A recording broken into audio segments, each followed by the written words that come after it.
having the best divorce ever.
He said he couldn't have.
We'll clean that up later. What is going on, everybody? Mario Mungia here. Infighting FX, Infighting Exchange, spelt Infighting FX. And boy, oh boy, do we have a show. I know what you're thinking. Hey, you say that every day. Mind your fucking business. No, I'm just kidding. No, listen, we got wrestling, we got boxing, we got some MMA. We got a lot of people trying to eat off the name Terrence Crawford. You know, it's funny. Some things change, or the more things change, the more they stay the same. And yeah, some people have not only try to use Crawford's name, but are now like, I love that Shakur feels confident enough to come out and make declarations and, you know, talk about moving up and blah, blah. And that's cool. And that's great. I wish Brody didn't have to do it first before you grew some nuts. Yikes. I wish a lot of you fighters would have already had that mentality, but that's the difference, right? That's the difference between the Terrence Crawford generational talent and it kind of everybody else. Like, I'm sorry, like this is a dude who doesn't let bullshit get in his way. You know what I'm saying? Like, he's not gonna let nothing stop him, and he believes in himself. I don't see that same shit in Shakur. It just seems very timely that all of a sudden people that we've been asking to fight real fights for so long. I mean, not real fights, that's not fair. Bigger fights, let's put it that way, are now very willing to jump up weight classes. And yo, congratulations and shout out to Terrence Crawford once again, bro. I'm sorry, but it don't matter how many days pass. If at the end of the day, the legacy that is going to be left by both Terrence Crawford and Canelo is that in Canelo, fighters at the tippity top, cash cows, fought more often, right? Because he averaged more fights than both Mayweather and Pacquiao, probably combined. And then on the other side of it, it's like Terrence Crawford went and did this awesome thing, and he just raised the fucking bar, guys. If you're not keeping count, your man Terrence Crawford just raised the bar again. Okay, so now you got all these other fighters that are like, oh my God, we got to play catch up and we got to do our. Because it was like everybody had to have their rival, right? Muhammad Ali, uh, and many other fighters like him, you know, Robinson, Leonard, Hagler, they all set the stage for having like an equal, like combatant, right? An equal challenger, somebody who people felt was equal to the challenge that was a Leonard or Robinson or an Ali. But it's very rare. In fact, I can't think of an instance other than Terrence Crawford that you beat somebody who is essentially like your peer, right? Like your exact peer in Earl Spence. And you do to him what Canelo could have only ever hoped he would have done to Golovkin. So you go and you make it unnecessary to have a trilogy with your biggest rival, something that almost every single boxer does. A great boxer, I mean, has a trilogy with somebody.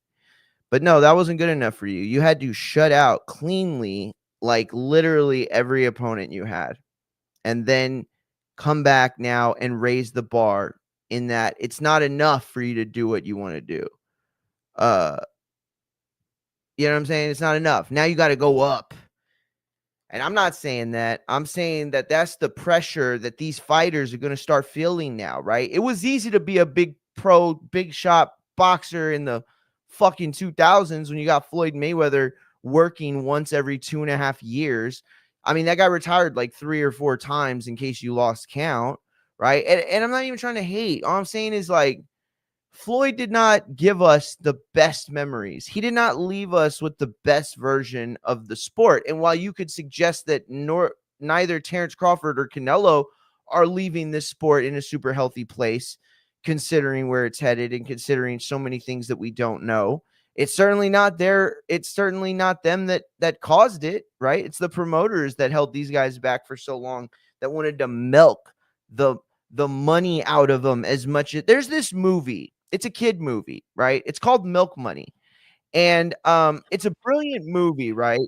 But the thing about it is that this movie is supposed to be for children, but they're like all 10 and or like maybe like 13, and they like pull their cash together and go see a hooker. Now, I know that sounds crazy. It's a kid movie. I swear to Christ, it's a kid movie. But it's really good actually. I actually enjoy that. I mean, it's terrible. It's a terrible movie, but it's a good terrible movie. But anyway, I bring all that because it's like that was like the whole aspect of this. Feels like they're just milking the fighters, is that's what promoters do. You know, they treat the fans like Johns, and they treat their fighters like what's a respectable word you could use? Adjacent to pimp. I don't even know if there is one, so fuck it. But you know what I'm trying to say. Listen, we got our first guest for the day. I'm so excited to have this man on again. This is his second time on the show in Fighting FX, and the last time we had him on, it was an amazing conversation. So many different things that I had listed to talk about that we didn't get to talk about. But Andrew Ryan, how are you doing? Ryan, I'm sorry. Andrew Ryan, how Hey, are you doing, man? How have you been since last we spoke? doing well, doing well. Good. How The about you? beard How looks are great, you? by the way. The beard looks super good. I'm not gonna lie Thank you. about that. Also, is that an old dirty bastard shirt you're wearing? No, this is no, you wouldn't know who this is. This is Goulardi. Um Lardy. from Ohio in Cleveland. He was a horror host back in the 60s and 70s. Nice. Nice. I love t-shirts that only I get the references. I love it. I love it because like people ask you about it, and then like it sparks a conversation. Like, you know how many people I've introduced to Nietzsche just because I was wearing a shirt and it had this badass mustache of his imprinted on it, and people were like, what the hell is that? What shirt is that? Most people thought it was like a video game for some reason at the time. Yeah, But yeah, that's that was fair. cool. Yeah. Yeah. But listen, man, I want to thank you so much for coming on. First and foremost, the last time we came on, or last time you came Yeah. on, we didn't get to actually even talk much boxing. It was like mostly just movies and stuff. And to be honest with you, I had a really hard time not making this show all about my favorite movies and stuff like that. But yeah, man. First and foremost, what'd you think of the fights this weekend? What did you think of the event? And for somebody like you, who for my listeners who aren't aware of your work, which we'll talk about, you know, in a little bit, you're a person who sees the bigger picture in terms of presentation, in terms of narrative, in terms of really all the drama aspects of the sweet science that we all love so much and that gets us so invested in these fights. So if this was a movie this weekend, Andrew, tell us Yeah, sure. how Yeah. would it have rated? How many stars did you give it? From the beginning to the end as a, you know, total package. Yeah. Well, I have to preface it. I haven't seen the Inoue fight in its entirety. I didn't watch that card. How about let's keep it just I to was so whatever was on Netflix, right? yeah. Because So that I was like the watched. big thing. It felt like a big blockbuster movie. How did it feel, or how did it hold up in those lenses of like a big, you know, budget film? Yeah. Yeah. What, like 3 out of 4, maybe, give or take. I didn't think it was. I heard a lot of people complaining online about timing and that it was too slow and it was too broken up. So did I. And I mean a bit, but I didn't think it was egregious in how long they went. But is that Uh, because you grew up where you grew up, and the time you've had to gotten used to that kind of treatment? Like, what about people that are like in their 15, 18, 20 years old that yeah. don't have that kind of experience, and they're like, "Whoa, why is this going so slow? Why is because they're in the era of TikTok." So maybe from your preference, but do you Yeah. think that the standards today suggest that they need to pick up the pace a little bit? Because I agree with you too. I didn't think it was super slow. I enjoy taking my time. Listen, I make barbecue on fight nights. Okay. I'm working and covering fights on fight nights. I appreciate the time in between Yeah. getting to No, for work. You sure. know what I mean? I What do think you think? they need, if it were me, I guess what I think they need is a better communication of what the evening is going to look like.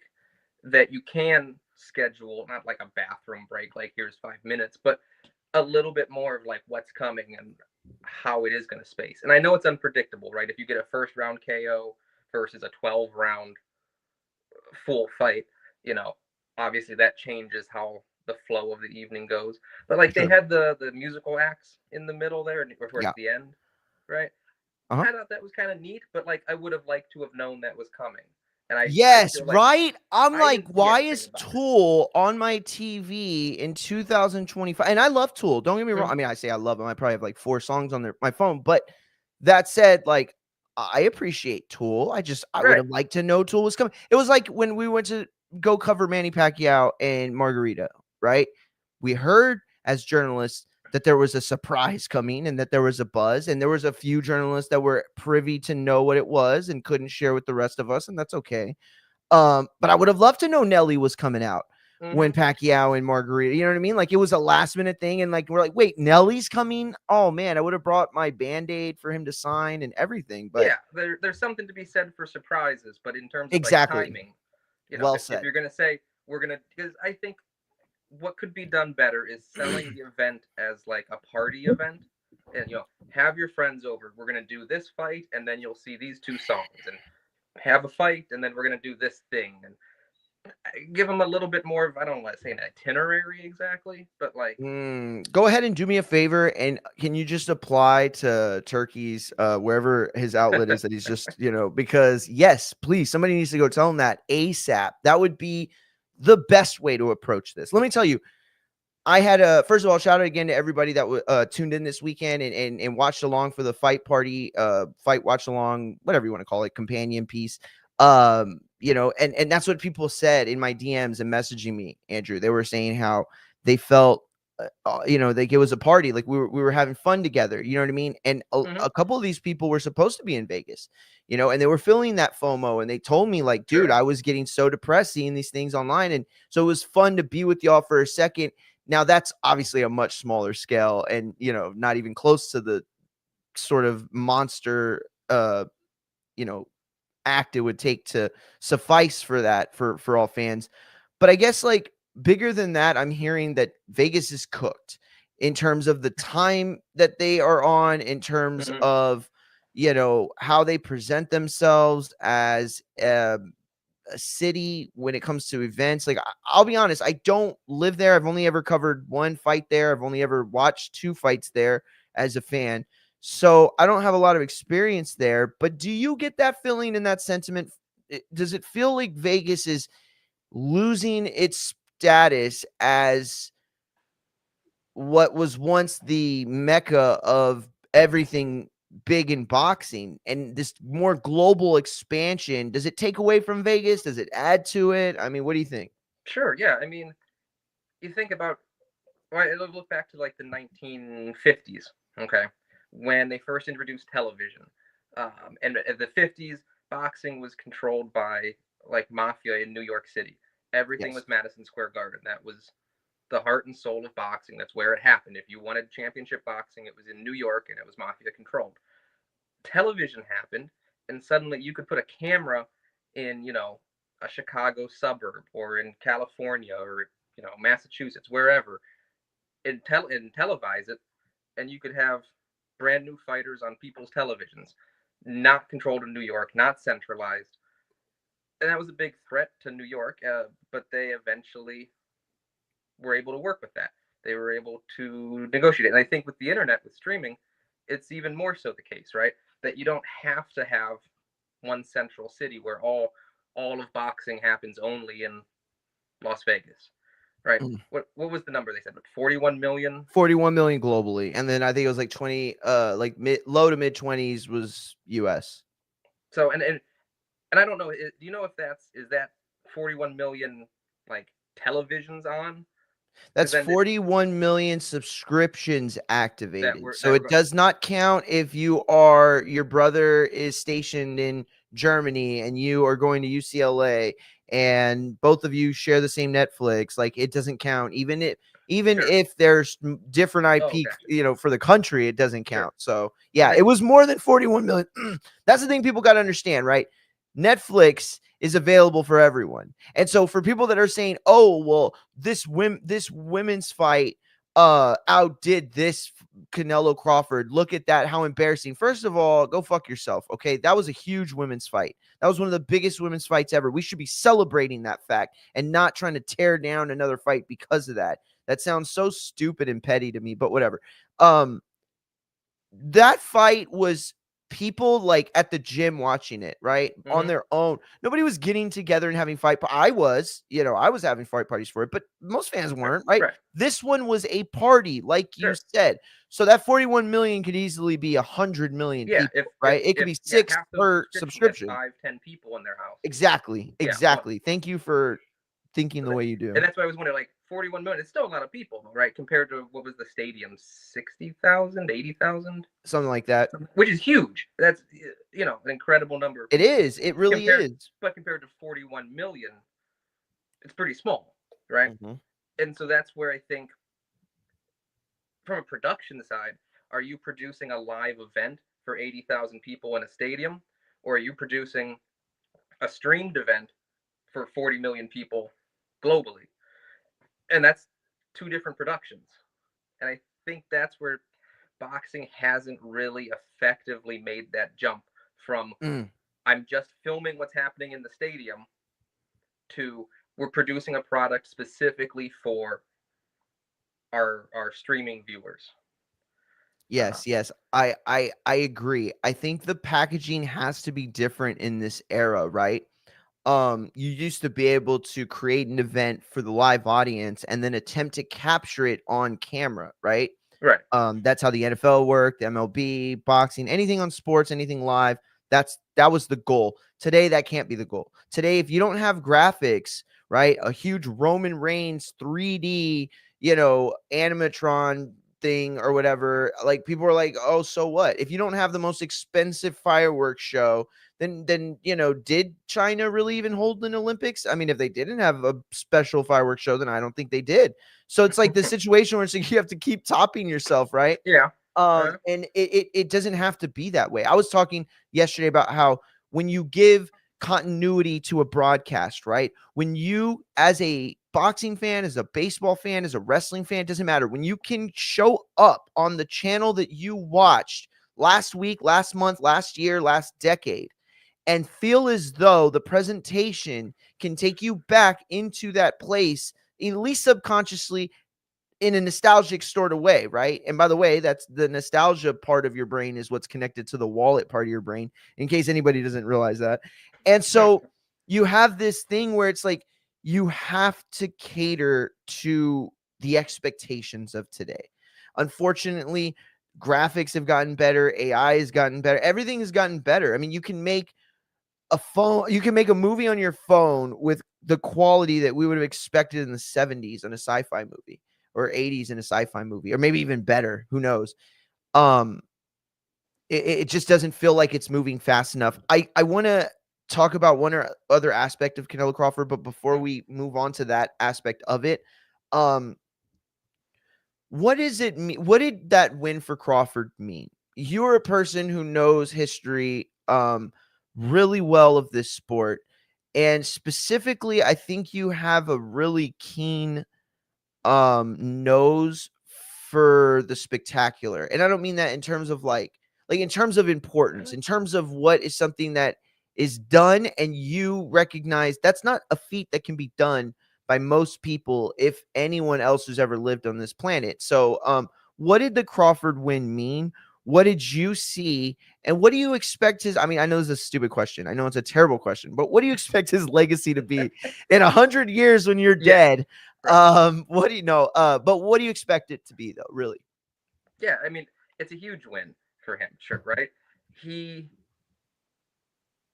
doesn't have, I mean, he has some good names, but he doesn't have a lot of signature fights. He doesn't have, the trilogy that stands out. There's no Ali Frazier or Ali Foreman really in his, even, I mean, Canelo has with Triple G, a much more iconic resume. Much more. Yeah. I mean, it's not even really comparable. But between the two of them, yeah, his resume is amazing. So for him, this is huge. I think, historically, you used to see weight class jumping a lot more frequently than you see it now. And I When don't there know were fewer whether. weight classes. Hmm? When there were fewer weight classes. There were fewer weight classes. Yeah, especially between like light heavyweight before they invented cruiserweight in the 80s. Yes. Middleweights, light heavyweights, jumping up to heavyweight was very common. You said that on our last show, and you said that it's important to understand the era because that speaks to the quality of not just the opponents, but the struggle, right? Like if you're in the Klitschko era as a heavyweight and you won 5 rounds off the guy, that's monumental. That is monumental in the Klitschko era, right? Sure. Now, if you were in any other era, in any other division, and you said, "Oh, well, I got 4 rounds off the champ," people were like, "And so what? You got your ass kicked. Shut up." You know what I mean? But it's like depends on what you're talking about, right? Like you could be talking about the Pretty Boy Floyd era, you could be talking about the Money era, and those two things mean something different. Absolutely. I think what's been impressive with Canelo is he was willing to weight jump pretty regularly, and now there's the issues. Everyone wants to bring up, the what are the contractual weight things, and is it the day of the weigh-in and the rehydration clauses and all that stuff. But Canelo jumped weights a bunch of times, and he did it eventually to where he hit Bivol and reached his limit on moving up like that. And he was willing then, as he's getting older, and I think he knows he's in somewhat of a decline. Everyone knows he's in somewhat of a decline. He had that really great quote about his body just couldn't give anymore during the fight. I heard that. I didn't hear it. I read it, and I remember thinking, man, I got to go hear him say that. I really want to hear his voice. I want to hear the tone for which he delivers that statement, because you can say something like that, and it mean so much more depending on how you say it. You know what I mean? Absolutely. But that at this stage in his career, he was willing to let someone else jump up into his weight class, who I think going in, a lot of boxing experts thought Crawford had more skills, has been more solid, has been more stable in his conditioning and his fights, even though he only fights once a year. So I mean, props to Canelo for doing it, and it's amazing for Crawford to have moved up from where he was as a welterweight just 4 years ago, jumping up multiple weight classes over and over, and still starting out as a lightweight, and really he had fight at junior lightweight too. I mean, it's not like he campaigned there, but he did weigh under 130 for one of those fights. So it's incredible. And I mean, they're both pushing some years, and being absolutely able to do what they did is phenomenal. I'm so glad you said that. I had another question teed up, but let's go there with it, because I've been seeing a lot of people. Now, I want to make sure I preface this. I've been seeing a lot of people who don't cover the sport, right? People with fan accounts, people like Ray Jackson, who are mostly just trolls, right? Like, you shouldn't take those guys serious, right? A lot of people get so mad at them, and it's like, you understand that they have zero experience in the biz. They've never covered a fight. They've never interviewed a fighter for anything more than, and again, I'm not hating. I'm just saying, like, you shouldn't, like, I don't go to the Star to find out American politics and what's at the heart of confrontation in, the U.S. government. Like, so anyway, it's just, that's my only point. But, what is your take on, first of all, oh, you know what? So what's your take, first of all, on people, I feels like people are propagandizing a little bit, and I have a lot of respect for the institution of The Ring magazine. I have a lot of respect for one Douglas Fisher. Okay, I was a child when he started writing, and I followed his career, and he is amazing. However, I also know that today, in this current era of that magazine, there is somewhat of a problem journalistically, right? It's hard to be the outlet that covers the event that you're basically promoting and putting on. I'm not saying that any one person is at fault or any one thing. All I'm saying is that it can present a problem. Whether it has or not at this point, I have no evidence to suggest it has. However, that said, it feels as though specific people in the media are trying to make this sound like the fight was closer than it was. Now, I'm not saying in any way that Crawford went out there and just beat the brakes off of Canelo. It wasn't a dog walking, anything like that. It was a masterful performance that proved that this is a science. It is the sweet science. And unlike the real world where people don't know how to fight, size matters, reach matters, weight matters, and it usually dictates who wins. But in a real sport that is based off a real science of fighting, this can happen. The undersized, over-talented guy can get over on the other guy, right? Well That said. said, boxing's really hard to score. It's very, subjective. So to say, oh my God, this wasn't a 7-5 fight, it was an 8-4 fight. I mean, it sounds ridiculous, right? Right. Personally, I think 8-4 is about as close as you could have it. I had it about 9-3. Yeah, sounds about right. I'm okay with that. Now, how do you feel? Am I being what's the word? Am I being unfair? Are people really just trying to keep it in perspective? Or is there a aspect of this where the people that have gotten into business with Canelo now are trying to kind of maybe coddle him, even though it doesn't seem like he needs it? He's been telling them, no, I lost that fight, Ellie. Step back, shut the hell up. And he's just willing to go out there and call people on it and stand up and stand on business. I respect him for that. I always will. But do you feel like the boxing world doesn't want to let Canelo go and is trying to make it seem like a fight that we'd need a rematch for, when I feel like that's not the case at all? Yeah, and I think that happens with every Canelo fight. Is there's, you watch this great fight, and then there's just 48 hours of shit. You're right. That is a it's fair point. Why does it feel different though? It feels different this time though. Yeah, well, this was, I mean, the last 3 or 4 years, his fights, while they've still been big, have not been consequential. Yeah, but right? it feels like there's an active desire, or like somebody activated a publicity run, right? Oh, That was okay. queued up for a Canelo loss. And we're seeing these very well-timed articles that are coming out at times that are very, very beneficial for SEO and making sure people see it. And if anything, just the headlines, right? Oh, for sure. Fight closer than AI judge has it a draw. Like all these different things that are like, this isn't a story. This is propaganda. It feels like this narrative only serves to take away from Crawford's win. And if you're doing it for any other reason than taking away from Crawford's, then it must be to hype up Canelo. Okay, so then why? Why hype up Canelo? You're not brothers. You're not friends. You're not married to the guy.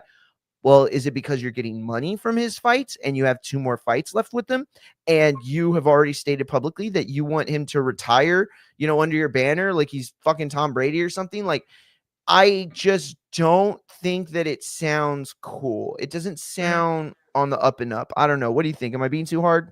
No, without any evidence on my side. Like, yeah, I'm sure there are. No. I mean, what I mean is, I don't know what his promotion companies are doing and paying for and putting out there. I don't know what other websites are putting out there specifically, or what the behind the scenes funding and the behind the scenes pressures are. I don't know any of the details for that, but yeah, like Canelo means more clicks for any boxing website. There's very few boxers you could put their name in, like you said, for SEO, for the search engine optimization stuff.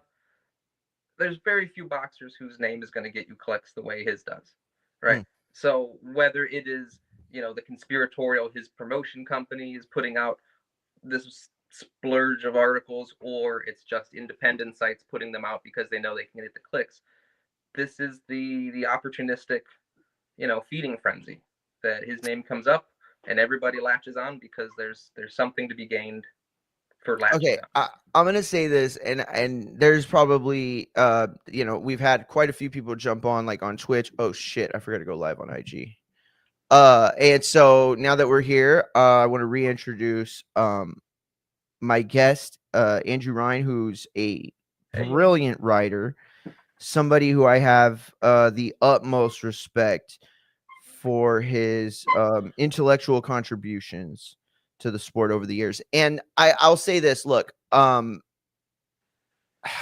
don't know. Look, I don't want to get into the moral aspects of this. I really don't. But I appreciate your take on this stuff, right? I feel like you're one of the few people in this sport that is capable of doing what I always try to do but fail at, and that is somehow take my emotions out of it, right? And really just look at this from an unbiased standpoint. You do that about as well as anybody in this biz. Thank you. That's why I consume your work over mostly like 90% of the field, probably. But that said,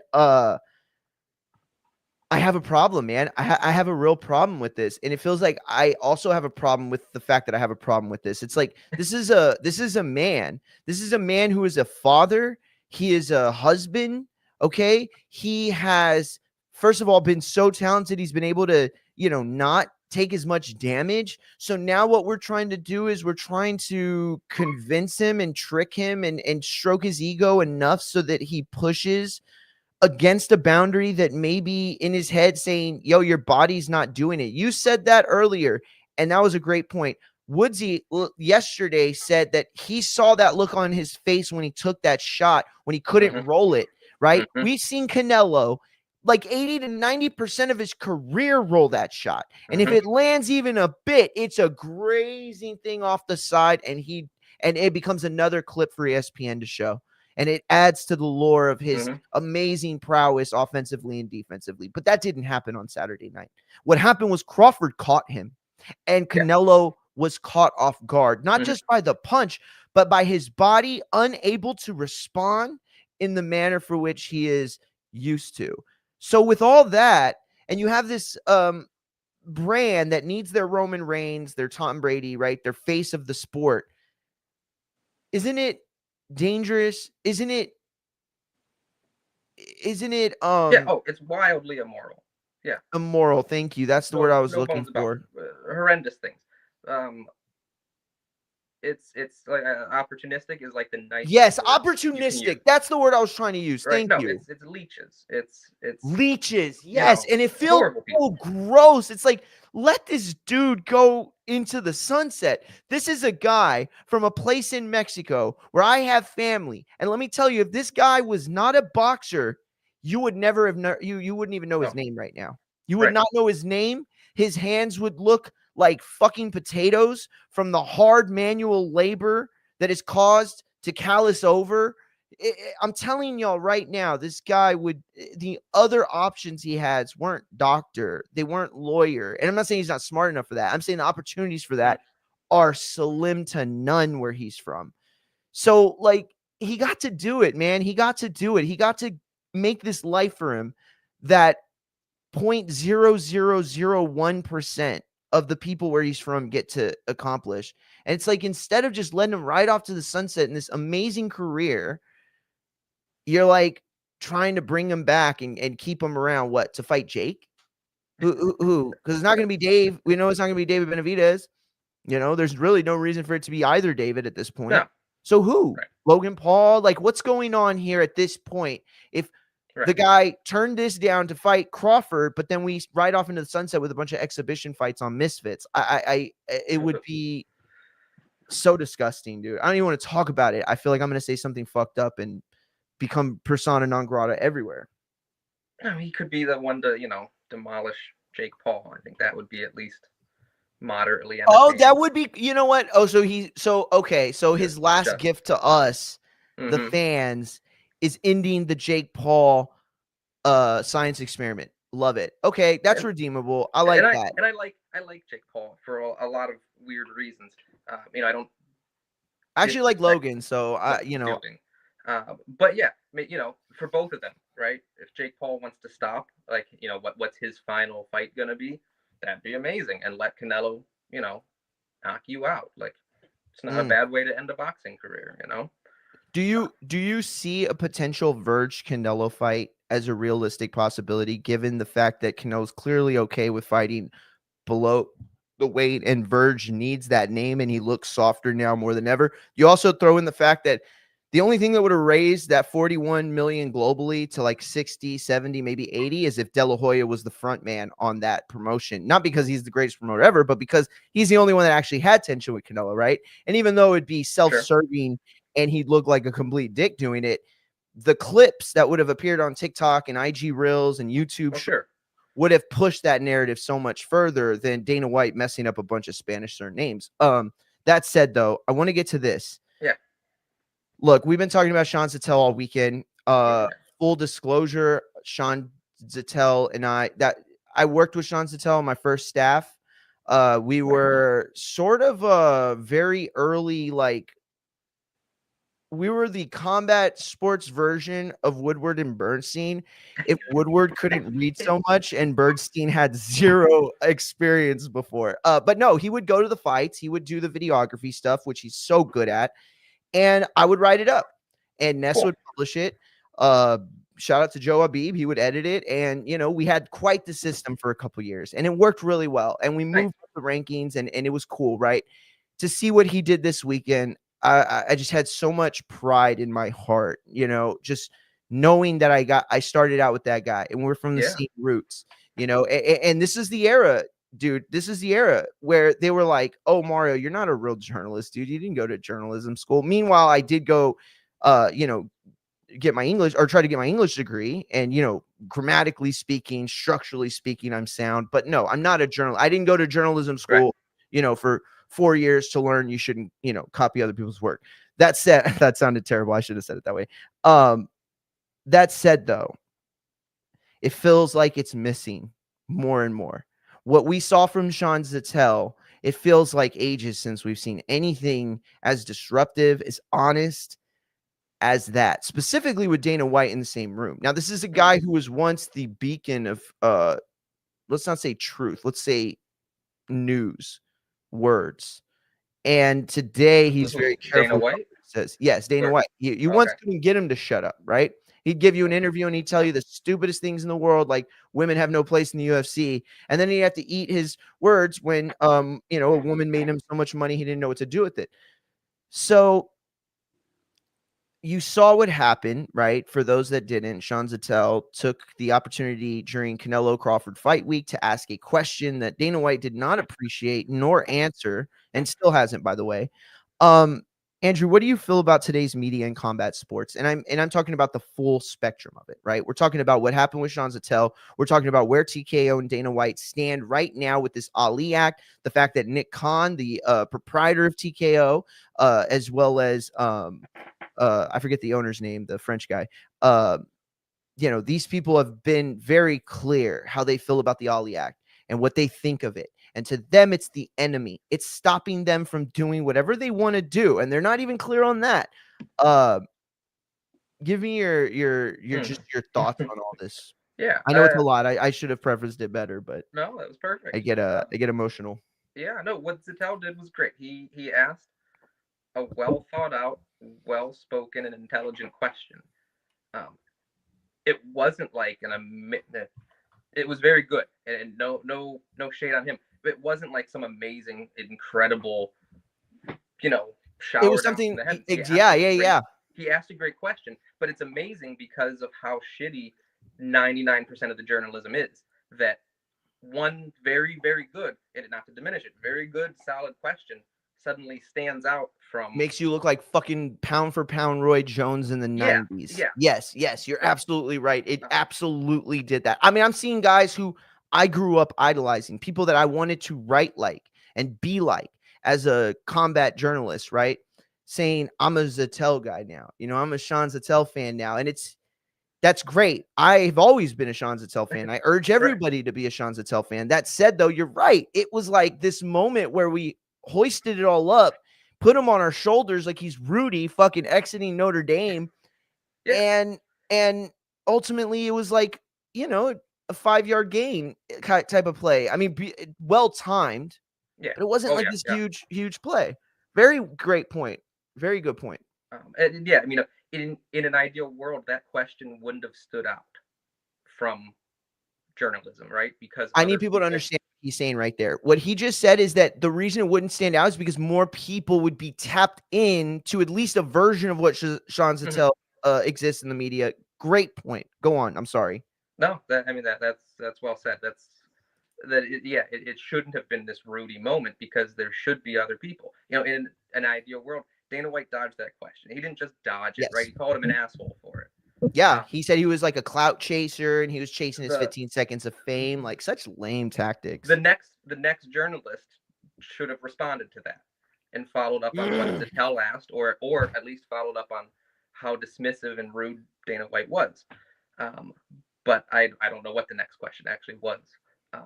Well, I saw a certain referee standing behind him a couple spots back that probably should have done it too, but whatever. But that shouldn't have been let go, right? Yeah, it was a great, like you said, well-timed, well-thought question. And Dana White's not going to answer anything about what he or TKO thinks about the Ali Act. They're not going to lay out what their plans are, because their plans are shit, because they're awful, horrible people who are self-serving and willing to fuck everyone over. Yes. And it's hard to sell that if you actually explicitly say it. But if you just say, well, this Ali Act is getting in the way, like, okay, well, getting in the way of what? Like, shit. Yeah, see, that's the thing is not like strong legislation. It's not. It's actually kind of terrible. It's very mediocre.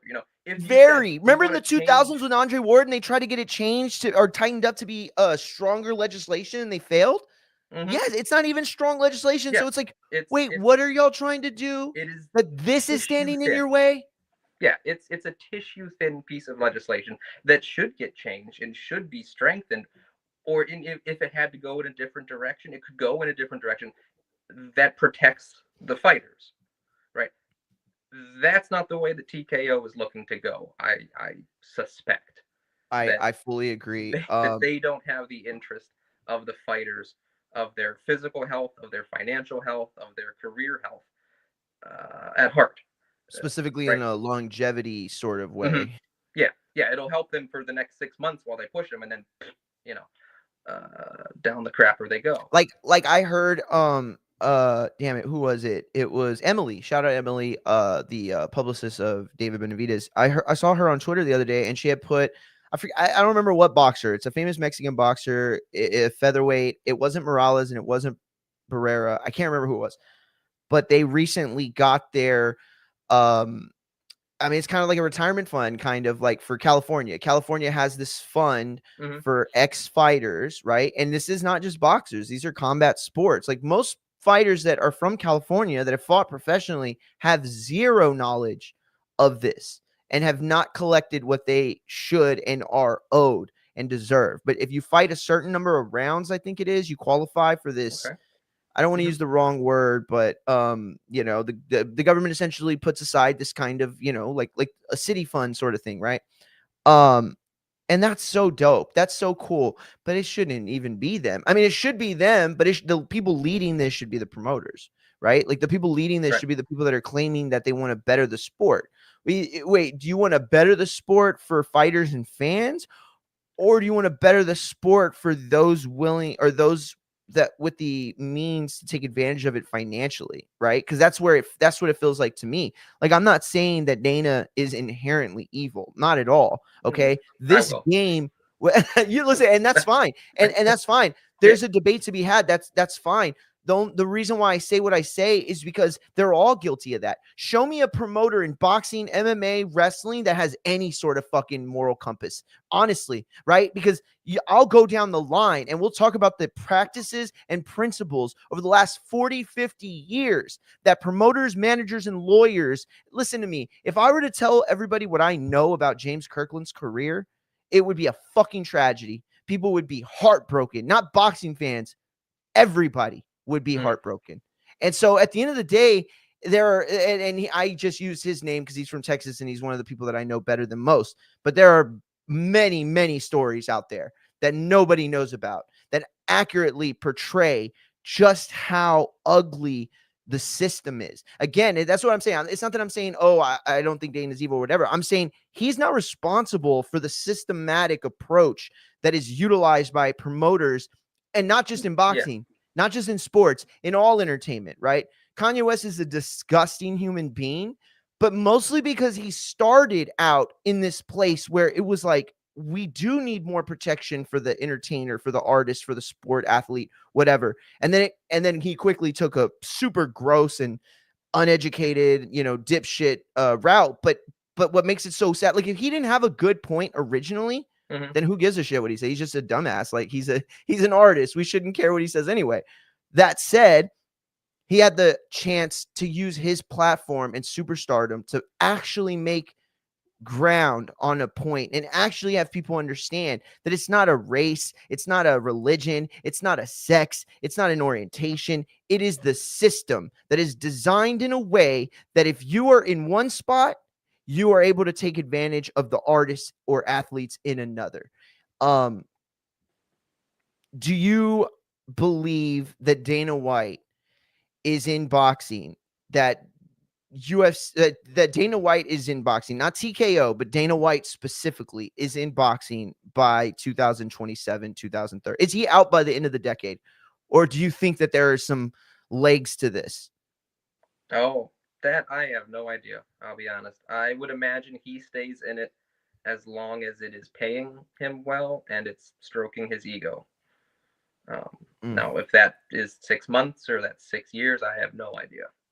Somebody, when Sean asked him whether he would continue to stay in the sport if the Ali Act stuff doesn't go his way. First of all, great question, great follow-up. That's an important thing to know. That to me tells me where you're at, right? Because you've been, promoting Callum Walsh and doing these sort of like small, like mid-card stuff.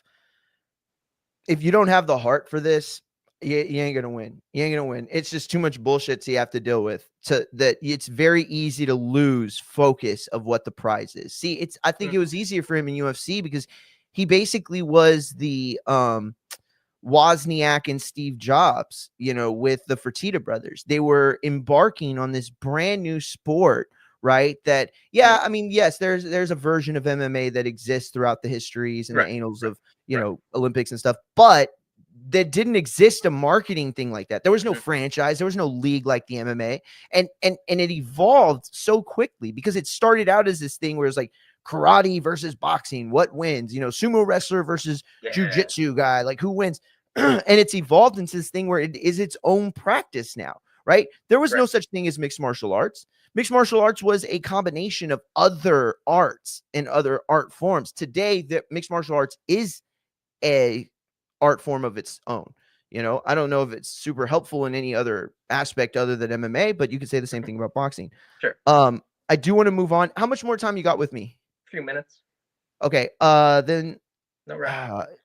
Okay, so I'm going to real quick just go into the Jake Tank fight. You had said earlier that you admire some of the things that Jake Paul is doing, and I don't begrudge you. I admire very much some of the things that Logan Paul is doing in the wrestling world. But what do you think of the Jake Tank fight? So it's going to be an exhibition fight, right? It's not it's not a sanctioned pro bout. No. For one. So I could give a shit less. It makes sense. I had thought about it. I've mentioned it off and on for a long time that when you think about what pro fighters make sense for Jake Paul to get in the ring with, or vice versa, which pro fighters does it make sense for them to get in the ring with Jake Paul? Tank is one of them. He has that.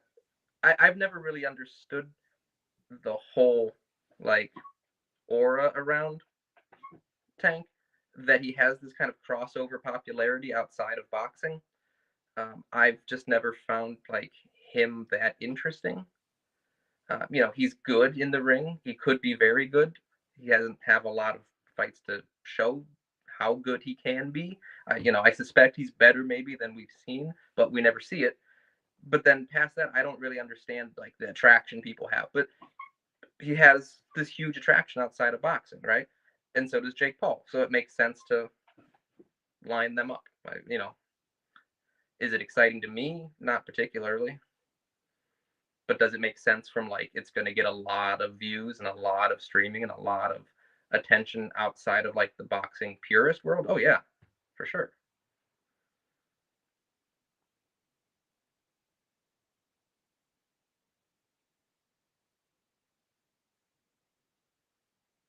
I think my phone is frozen. I'm sorry, that was me. I was on mute. My bad. Oh, that was okay. me. I was on mute. I didn't realize. So do you think that Tank that this works out for him as a professional boxer at the elite level, or this works out for him as a retired professional boxer at the elite level? Is this it, you think, or do you think he continues a career? I imagine he could continue it. I don't know that it helps particularly, but it will make him a shit ton of money, right? Absolutely. Which theoretically that helps. Does it bolster his credibility as like, being on a pound for pound list or anything? No. But also, if I bring it back to the history stuff all the time, there's tons of weird bullshit exhibitions from whoever the most popular fighter in history you want to talk about. They've all done these bizarre, shitty exhibition fights while they were fighting. It's just, before the internet, we didn't have, the attention paid on it. I was reading this book about actually people connected to Goulardi up in Cleveland, and Mike Tyson had done an exhibition with these hosts named Big Chuck and Little John. Little John is a small person, and Big Chuck was a big Polish guy. And like Mike Tyson was in Cleveland, so he did an exhibition with the two of them, and it was just a goofy thing. Wow. Not as serious as like Dude. Jake Paul. Like they're not Yeah, really yeah, yeah. punches. No, I but, get like, exactly what you're saying. It's just a big goofy thing, Yeah, yeah, yeah. That just reminded me of Floyd and the Russian Gulag thing. So Archie Moore, who's like the most phenomenal, light heavyweight champion, he fought, I think, 3 professional wrestlers who had never boxed before. And this was, I think he wasn't heavyweight champion nice. at the time. I think he just lost the title. But I think he fought like 3 different, wrestlers who'd never boxed. And we still think of him as like this all-time great. And he is, not to diminish him, but it's like, yeah, people do weird, shitty stuff. Yeah, that is actually very, very true. So listen, this is a final topic. This is a fun one that I wanted to make sure that I got in with you because it's a little movie stuff that I love talking about, and especially with you because you're so good at it. So okay, I've been watching some of the Rocky movies lately. Me and my wife started a movie podcast a while back, and we wanted to do it before Canelo and Crawford, to capitalize on the promotional stuff, but definitely didn't get it in time. But we're gonna rewatch like the whole Rocky series. I started to get in my notes, and Andrew, let me tell you what I found. I found a scene, and most people I think will remember it that are fans of the Rocky franchise, in part 3, where Rocky's manager trainer, comes to him, Mickey, if you'll remember, and says to him regarding Clubber Lane, "This guy's a real killer." Oh man, and I have the quote. Never mind. I don't have time. This guy's a real killer. We've been putting you in with. Okay, I'm gonna do this like paraphrasing. This isn't it, but it's something like this. Rocky, really, you're terrible. You got lucky against an aging Apollo who didn't take you serious at all. And this guy, Clubber Lane, he doesn't have a great promoter, so we've been holding him back for years. He's the Demetrius Andrade of the heavyweight division. And so you can't fight him because you really suck. And we've been giving you the top ranked diet for the last 3 years. That's essentially what the scene is. Very specific. Pretty close, right? Yeah. I also did. I thought my Mickey was pretty good too, but whatever. So it turns out that Rocky may be the bad guy in the movie.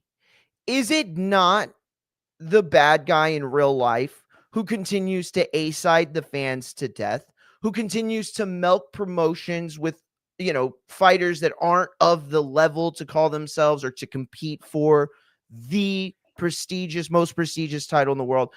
Looking back on all this, let me ask you, with the perspective that we have covering the sport over these years, is Rocky and Mickey the bad guys in this movie? Did they play into the bullshit promotion of the boxing world? So that's a good question. Right? So like Rocky didn't know that that's what was happening, right? Sure, that's his discovery. So like he's innocent for at least, I don't know if being dumb as rocks though makes you enduring. I'm not saying that is a. I'm not saying that's a negative. I'm not holding that against him, but go ahead. I'm sorry. No. So that's a fair point. I think, right, Mickey justifies it, right, that he's not concerned with that side of what you're bringing up. He's only concerned with keeping Rocky safe and making Rocky money, right? He's the business side, and that's I think what we see and we struggle with, right? Is there's the business side, like Tank David, like Tank and Jake Paul, right? That's gonna do good business, right? That is not losing money, right? But is it building legacy, and is it building credibility, and is it building what boxing purists want to see? Probably a lot less. That's a business one, and that's the balance, right? It's similar to what you were saying about promoters and making those kind of moral choices, and choices which support the sport in a long-term sense, as opposed to making short-term gains. Well said, dude. Honestly, oh man, you've given me some ideas for a potential write-up. Let's see if the boss will let me do this one. So, I mean, that it circles back to what you're saying. That's Yeah. the choice you have to make, right? No, I get it. I mean, you almost kind of put it on Joseph Campbell's little train circle there. But I want to ask you one final question now, okay? Between Apollo Crews, between between Apollo Clubber Lane, the Big Bad Russian, and the Prodigy in the 5th film, which is the final of the franchise before it was reset. Who's the pound for pound best of all of Rocky's opponents? So no Mason Dixon. Okay, yeah, you can throw Mason Dixon in there. I mean, no, he wasn't. I don't want. No, you know what? Let's leave Tarver out. Yeah, no. Poor Tommy Morrison. I know. Right. So I mean, yeah. So pound for pound, right? So who holds it? That's a good question, right? I think Tommy Gunn is out, right? Of those 4, he probably is number smart. 4. I like that you're doing this elimination process. Yeah, and it so shows like, people so how to Dixon's get like this the done. lowest, and then maybe Well Tommy. Maybe you switch him. I don't really care. Then right. Ooh, it's tough, and it's tough. Do you think Apollo probably had more years? Yes, at the top, right, and that has to count for something. Where Clubber probably had like kind of like Mike Tyson. He had like 2 or 3 really amazing years, and then But we know also that Apollo did not fight Joe Frazier, right? Because in the first film, he makes it clear that they want that fight. And so the fact that you can call yourself the #1 American heavyweight champion and you didn't fight even an old Joe Frazier at that time, I think should at least affect his credibility as a pound for pound fighter and what he was before the movie starts, right? Because we don't know what the era of Apollo. We need that Apollo prequel. We really do. We need that Apollo prequel more than we needed Rocky, whatever the hell, Creed was. I mean, I love Creed. Don't get me wrong. I'm not saying it wasn't, but I would have rather had the prequel first. But what I want is oh god, the Mickey TV series. No, that's what I want. I can't think of. Burt Young was the actor, plays his friend. Paulie. Thank you, Paulie. That's the prequel I want. I want young Paulie and young Adrien and their home. Here's my life. I love where your head's at. My thing is this. I think that the Rocky series at this point, if it's going to be like a prequel, has to be a little more comedy, because what we ended up seeing was it was a little more comedic than I think our parents watching it for the first time remembered it being, right? And if you go into a Paulie backstory, you have to touch on whatever trauma. Oh yeah, no, it's gonna be horrible. Oh, it's depressing. It's going to be terrible. Yeah, I mean, listen, the parents had to have been abusive, or at least the father. He was clearly got to be a drunk, right? There's a scene when he gets his watch and he says something. There was a retirement watch. He says something very, very peculiar, and I always took it as that was a sort of offhanded remark about his father and possibly the abuse he suffered. The other part is his intense protection of Adrien makes it so that you'd have to assume that at some point he had to step in for her virtue. And listen, that could just be like a, high school piece of shit kid, right? But it could also be an uncle. It could be the dad. It could be a lot of things that put tones into a movie and a franchise that, you know what I mean? Or like it's kind dark. of very dark, very dark. Okay. Dark. So, dark. Apollo and Clubber Lane. Would you Yeah. say it would be one of those? Okay, I think I'm gonna. Yeah, I would put them over Drago. because I of the think. steroids. Does steroids just automatically take you out of the pound for pound? If you know No, that you need that, I how just can you don't be think he has quite the range. the re- There, Okay, okay, yes. Very one-dimensional fighter. less You're absolutely creative. right. Yeah, I think the other two would be more creative and able to adjust in a way. And Well because that's said. the thing with Rocky is that Rocky can't adjust in a fight, right? That's the whole thing. They try to train him to switch to a left-handed, and they train him to be a little tiny bit creative in Thank you. in Thank one you for giving thing. me this conversation. I love it. Yes, absolutely. That is what the story was, right? Because it's the story of an endearing underdog, right? And he's an underdog in life, but then what you find is the fights mirror his struggle. So then when you Absolutely. see that his fights mirror the struggle, he's the perpetual underdog that has to take the beating and still be there at the end in order to have a chance to win in life. It shows you beautifully how boxing, in my opinion, is the most metaphoric sport when it comes to life and our individual pursuits of it. Because although boxing is performed solo in a ring, there's a support system, absolutely, and a fighter is never as good as his support system. So listen, this is I wish I would have just done this. Here's the thing, it's good we did it this way, because if we would have started this conversation, that we wouldn't have talked about anything Oh, else. I'd still So be I'd be still I would have debating. won. I already have like 3 or 4 different follow-ups. So, but listen, I want to thank you for your time, man. I know we went a little over, but I appreciate you every time coming on. These are like some of my most favorite conversations Best. on live, these days. So yeah, man, I really appreciate it. You want to give out your socials? Sure. I'm on Twitter and Instagram as I think Instagram it's a.ryan and on Twitter it's ryan.andrew. Yes, Ryan Uh, Andrew. Yeah. sounds about right. I also have a Blue Sky which I think is a.ryan, but I can Yeah, barely keep track. I forget too. I'm just trying to get everything Whatever in it is, fighting it's my name. FX. I'm not creative enough to have a username that's not something based out of my own name. So Yeah, I know. It's the same with me, dude. It's like I'll just take Mario Mugia. I'm the only one. So if I get the first Mario Mugia, then it's like my Yahoo address is only Mario Mugia. And everybody asks, like, oh, and what number or underscore and what? Or it's like, nope. I was the first Mario Mugia. It wasn't many of us looking for a Yahoo account back in 2005. But nice. yeah, listen, you got to come back. I hope you'll come back. Appreciate it. Absolutely. This is Awesome, always man. my Well, favorite. hey, you have the great rest of your day, and we very, very much appreciate it. I'll hit you up a little later. Absolutely. Thank you, All sir. right, man. Thanks. That was Andrew Ryan, who is, like I said, one of my favorite writers, one of my favorite, basically everything. I don't think I can have this conversation of who is pound for pound the best Rocky opponent um with anyone else, honestly. I mean, maybe there's some people out there, that are as big a nerd as I am when it comes to that stuff. Uh but it feels there's like a kinship I feel with Andrew. Like, you know, we probably both at some point have had friends like, okay, dude, we're fucking just want to watch the movie. Will you stop talking? I imagine he's probably not as annoying as me, so I shouldn't put that shit on him, huh, Ricky Bobby? So if you all want to let me know what pound for pound fighter, oh, let me put that in the thing too, because I'm gonna clip that.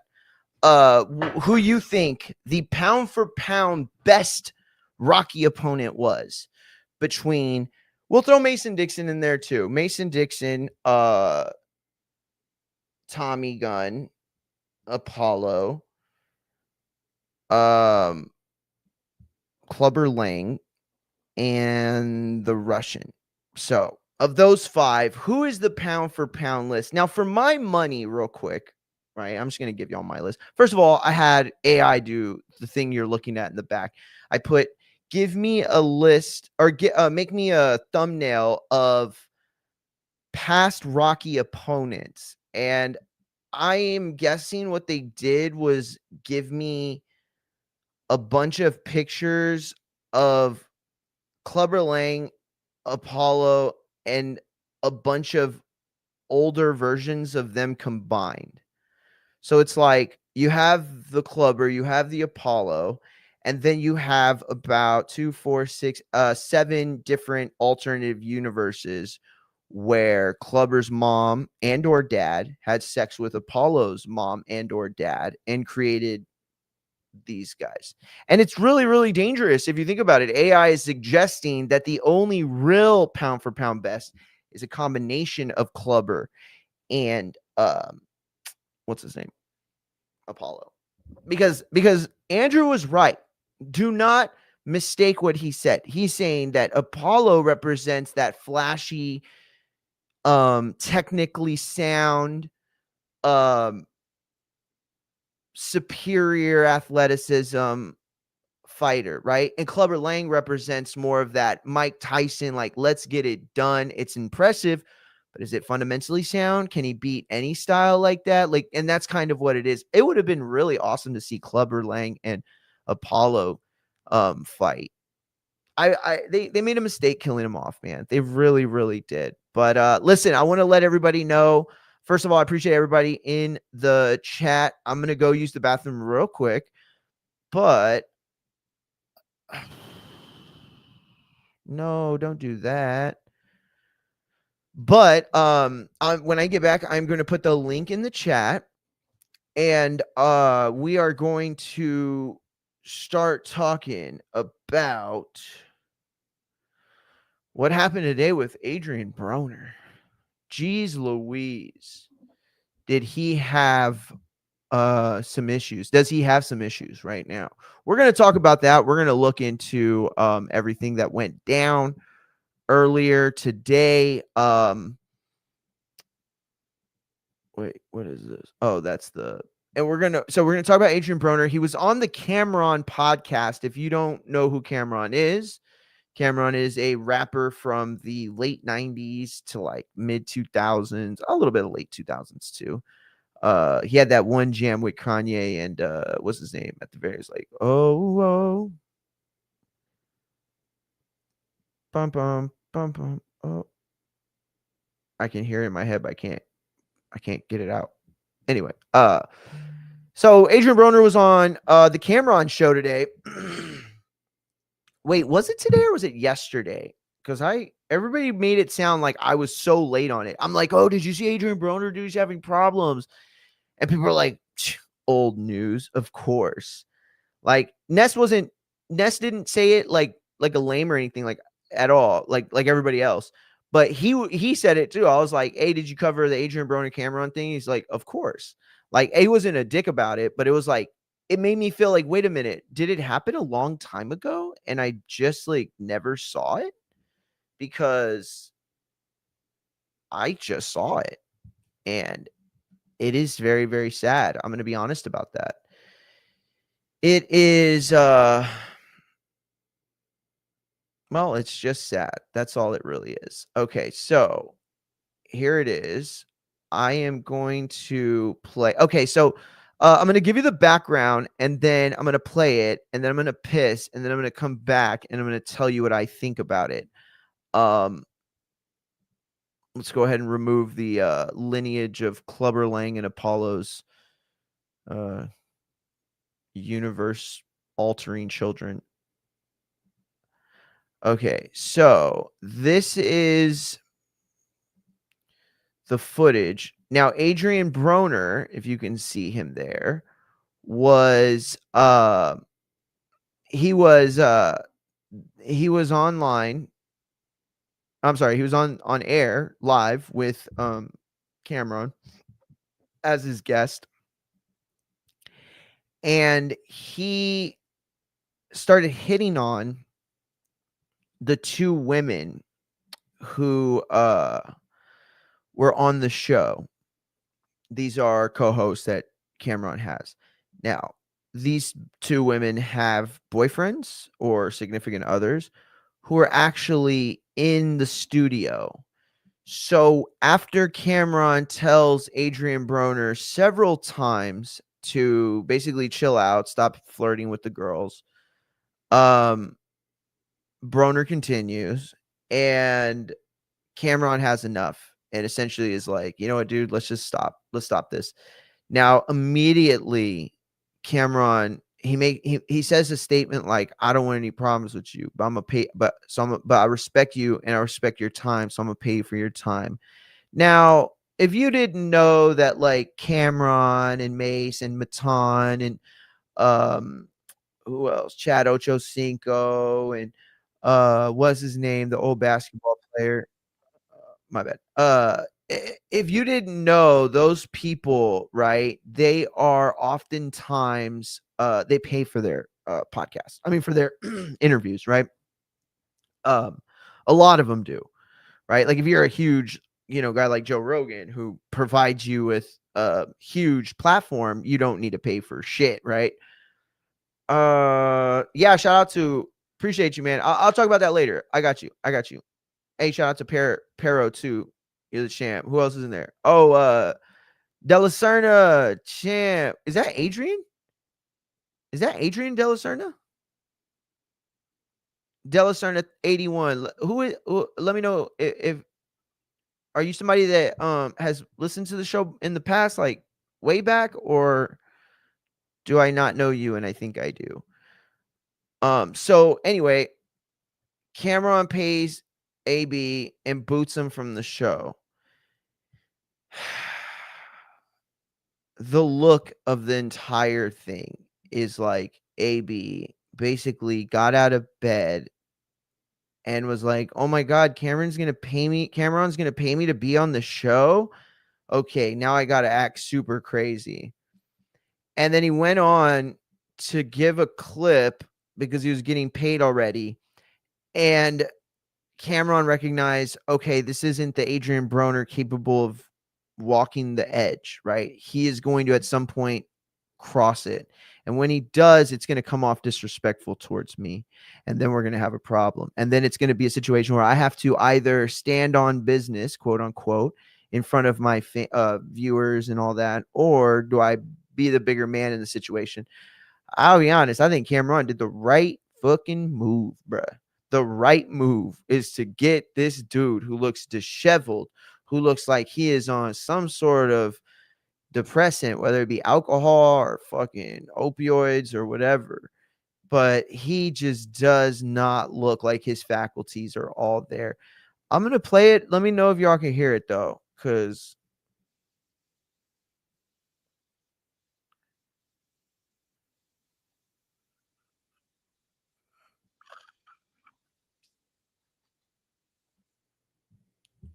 I just fucking hate this thing so bad. All right, let's just do it like this. AB kicked off camera show.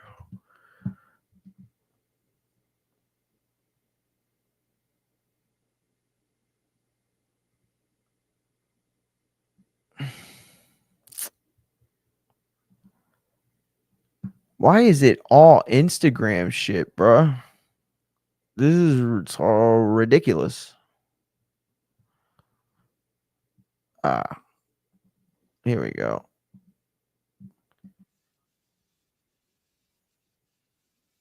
The fuck? I was like, this is not. I was like, AB was on H3's podcast, but I forgot that dude that his name was AB something got kicked off. But yeah, all right. I'm gonna have to put like Adrien Broner or some shit. I just want like a reel or a short or a clip or something for you boys. Oh, okay. TMZ probably got the whole thing. Oh, but they're gonna fuck my computer up. Watch all these ads. Yo, y'all started watching The Paper? I'm a huge Office fan, right? I love The Office. It was like one of my favorite shows in college. And The Paper came out last week, I think, after Sunday Night Football, the Cowboys, or I guess not last week, but this, week 1, Cowboys, Eagles, Thursday Night Football. I think The Paper premiered that night. but this past weekend, me and my wife finished it. It's fucking hilarious. Hilarious. It's got the same kind of tone as The Office. And you'll see characters and you'll be like, oh, there's the Jim and Pam, or oh, there's the Ryan, there's the Dwight. But it's not. It's not. You know, you just got to give it a chance and you got to get that shit out of your head, because eventually you'll see, oh, no, this is not Jim and Pam. Oh, no, this is definitely not Dwight. Or the only ones I'll say is that the two bosses, the woman and the guy, they're definitely Michael Scott, like split apart. Like if you have the Michael Scott character and then you split him in half and you made one half a woman and one half a annoying guy from the UK, that's it, brother. You got it pegged. All right, I really got to piss. So this is either going to be a huge fucking ad that takes forever to play, or oh my God, seriously.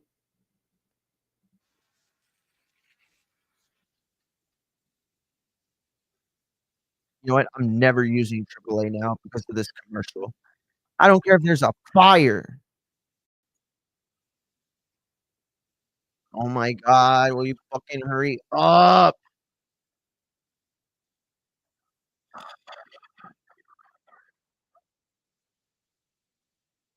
right. All right. Oh my God, fucking Jesus Christ.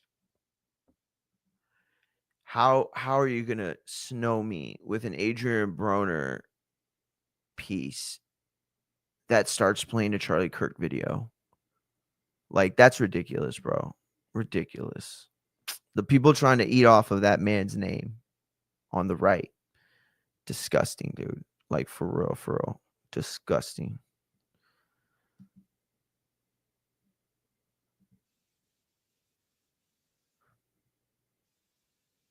All right, here we go. Jesus Christ. All right, it's gonna take me a little longer because I also peed myself waiting, so I'm gonna have to fucking do my best to change now. All right, here you go. You look so good in person. Thank you. For I real. appreciate that. Hey, What you waste that? I love you. What a guy. I'm sorry. My bad, y'all. My bad. Arabia, is that a real background? Hey, Stat, could you stop Yes. smiling? Can you stop smiling? You Arabia is nah, yo, bro, some G, yo, bro, some G shit. We gotta. My boyfriend here, yo. Oh, I my told bad. you that. My bad, yo. my bad. Nah, like it's all like. Okay, we can move on to football then. Stat. Oh my God. Just that. Let's do the football. I guess that answered the question about Floyd. When I see you taking off some I'm time, mesmerized by Stat. yeah, bro. I did not know you looked that good in person. My bad, bro. You're amazing. All right, hey, we gonna have to actually go, man. I mean, I have to actually go, man. I'm gonna pay you for your time, for being here. I appreciate you. But I love you, man. I'm not doing it again. Yeah, no. I can't. I actually the first time. I don't have no problems with you. But I'm gonna pay you for your time. But you can't violate, bro. I told you that. I'm not, though. I'm not. Nah, I told you his boyfriends are here. You know me, my brother. Oh, my bad, bro. Nah. But I appreciate your time. It's me. Well, if you want to wait for us outside, you could. But I'm not gonna sit in and not value your time neither.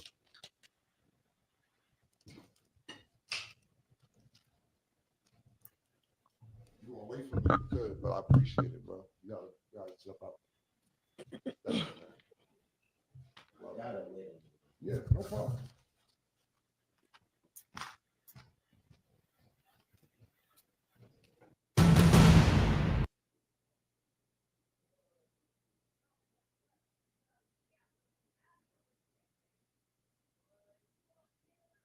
Feel healthier and more confident with a weight loss plan through hers.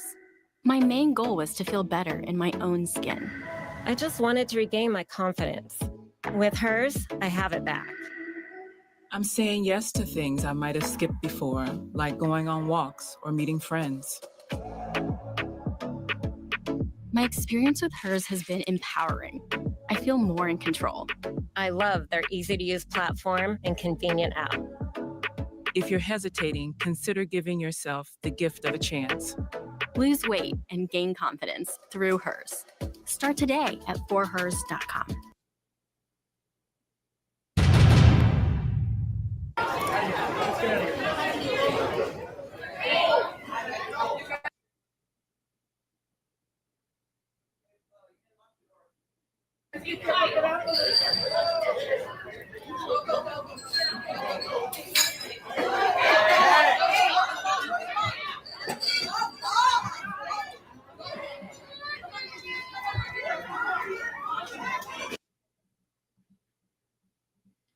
Did y'all get to see it?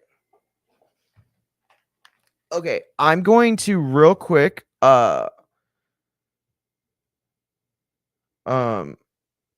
promote that we're changing topics to this. Okay, so that's how I sound.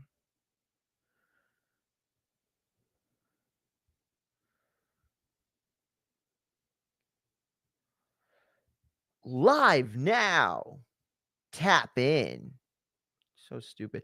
Dude, listen, I know that most of my viewers are like, intelligent, like people who are like a little older in the sense of being mature, not in the sense of age, because I'm obviously not that very mature. But so most of you people might not know who the FaZe clan is, but there is a crew of content creators, live streamers, right? Like, you know how it's like a super lame weirdo, basically like homoerotic move to like create like a content house, right? Like where people go to the content house and like, oh, we all live here. And it's like, okay, why again? What do you this is what you think work is? I hate them. Anyway, apparently they're all like have been having sex with minors and essaying minors, and they're all basically exposing each other. I keep getting listen, I don't watch anything that has to do with the FaZe group. All right. FaZe Banks, any of those people at all. However, they do at times pop up on my radar based on the work that I'm in. So it doesn't surprise me. But yeah, if you are somebody who knows who any of those guys are, then I apologize for you, or I'm sorry for you. All right, I feel bad. But don't worry, we're both in the same place. And then also on the other side of it, crazy, right? How the people that always tell you like, oh, the bad guys are over there, and it's like, no, you're all pedophiles too. PDF files, in case you're watching on YouTube. Let's see, live now, chopping. The hashtag Adrien Broner debacle from hashtag. What's Cameron's podcast name? Anybody in the chat can let me know before I Google it.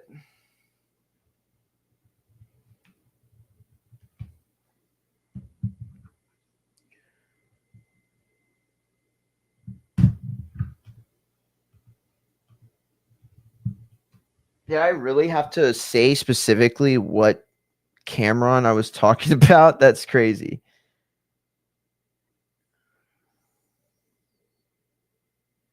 Come and talk to me, or was it is what it is?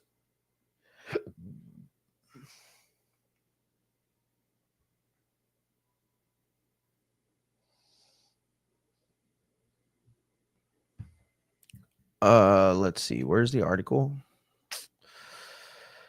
Broner Pier. Oh yeah, it is on the. It is what it is. Okay. Okay.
What do y'all think of this? Does this sound all right?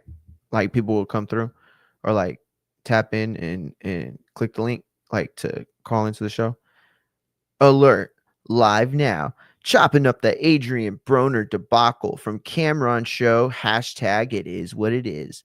Let us know what you think. Is AB gone? In need of serious help? Or is he just a troll with nothing to lose? Tap in and let us know. God, it sounds so stupid. I hate it. I hate this job so bad. So bad. Let me tell y'all right now, if this show ever blows up to the point where I'm making like 4 figures even a month and can afford to do anything in terms of putting money in the show, the first and only thing I'm doing is hiring somebody to do all of this.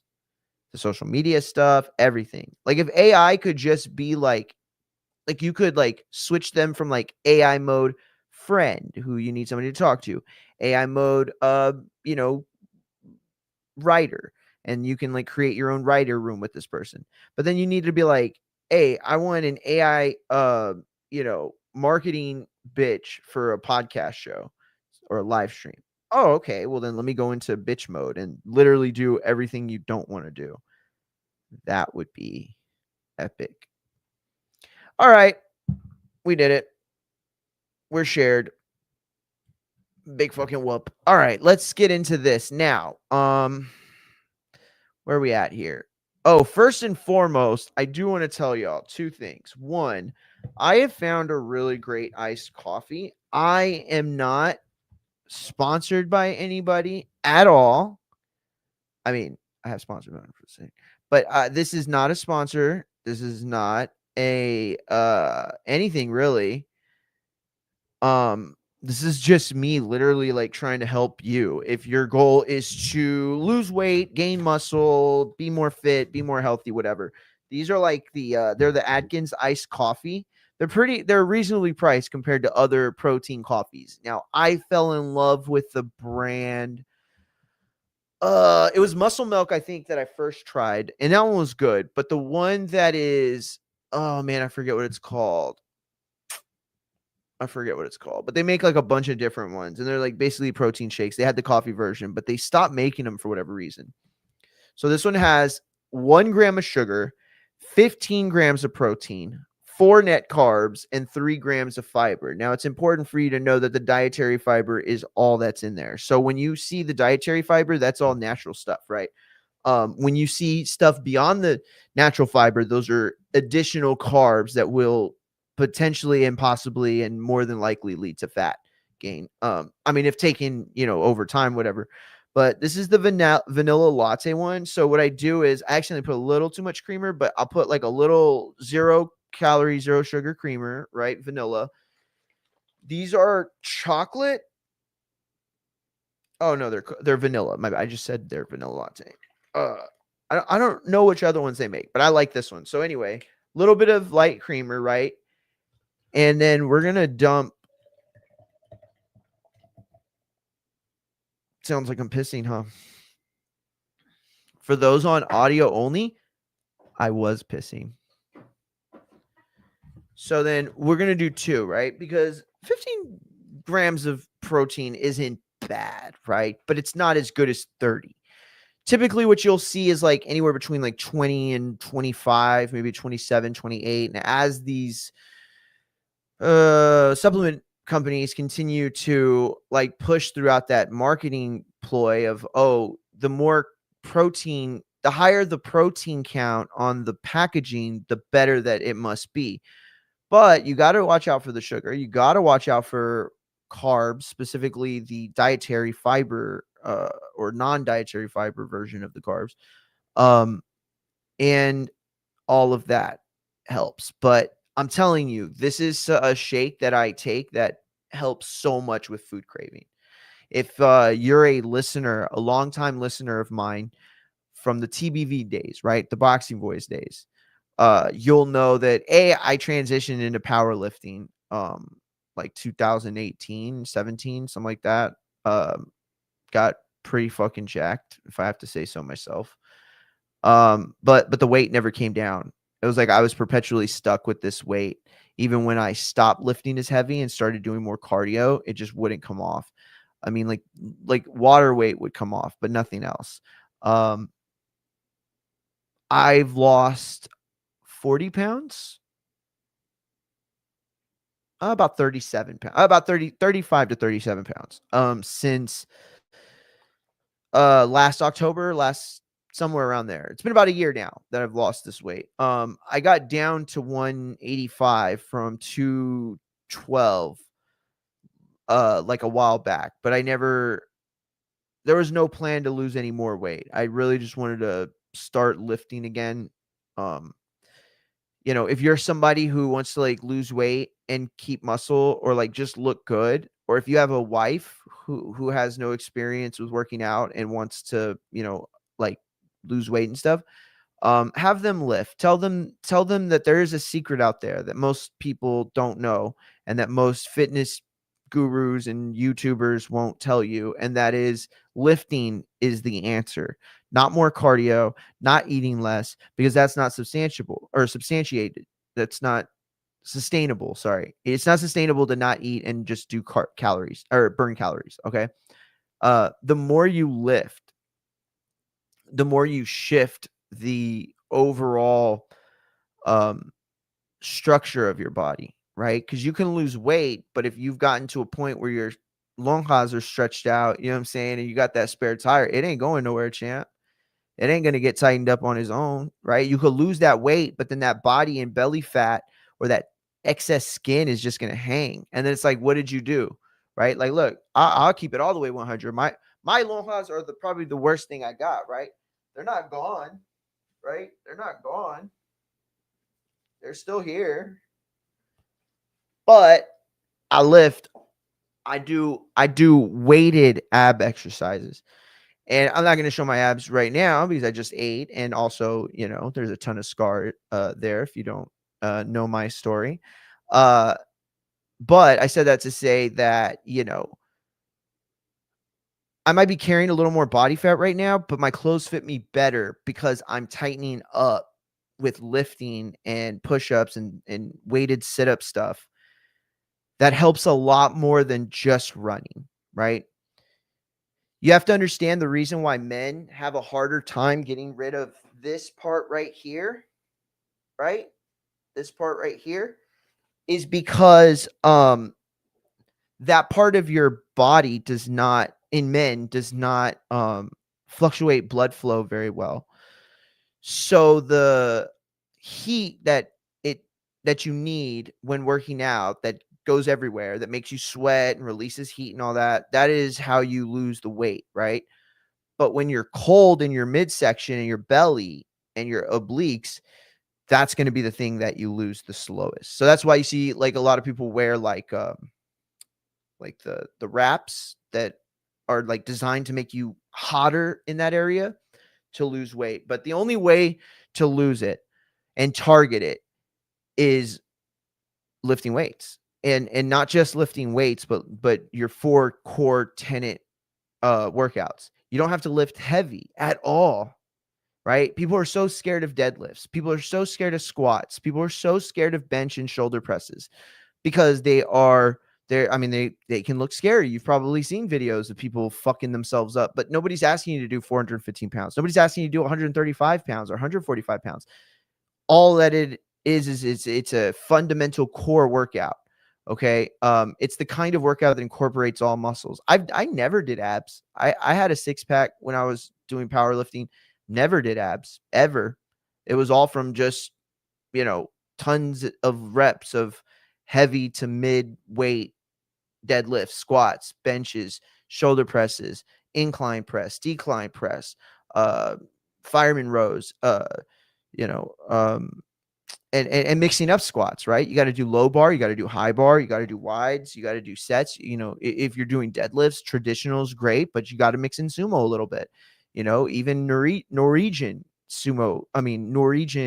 deadlifts can be vital, maybe like once a month or every other month, whatever.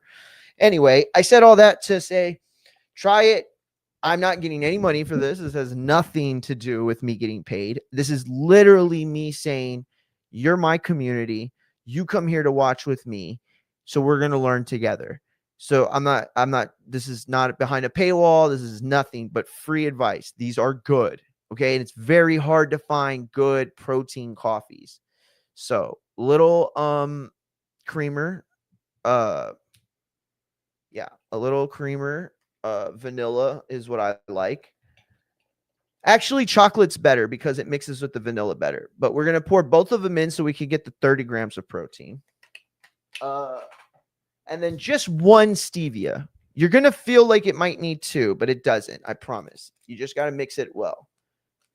One stevia. And now here what you have is a very, very small calorie, minimal outside sweeteners, and a shit ton of protein for Papa 1 and Papa 2. I'm just kidding. That's the office joke from Dwight Schmidt.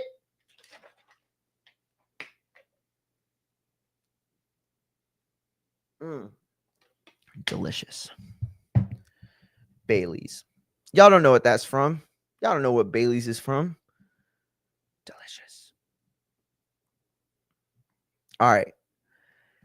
Hey, Alex, man, what's up? Alex Ginsberg in the chat or in the IG champ. My first editor, guys. Well, he wasn't my chief editor. He wasn't my chief editor, but he was my oversight editor. He was the content editor for the site. My first ever.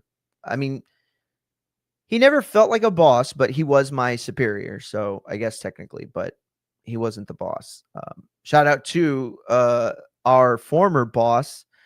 Are you a boss if you didn't get paid? I mean, I gave him the authority, you know what I mean? And that's how a ship runs with the website. You got to have your boss. You got to have your lead guy, right? The editor in chief. So yeah, he was my boss. I'll say it. Yeah, first website ever that I worked for. And Alex is the first editor. Without those two, I never write a story that Ness reads. And I'm never put on the boxing voice for Mario Serrano to discover me. Like if I'm something, like if I'm a 19-year-old Pamela Lee with a great set of tits that accidentally comes out on the NFL Jumbotron. That's me in the writer form. All right. So Adrien Broner, is he on crack? We're going to find out today, guys.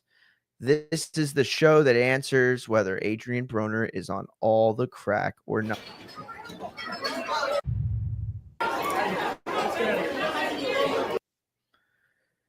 Okay, so he was on the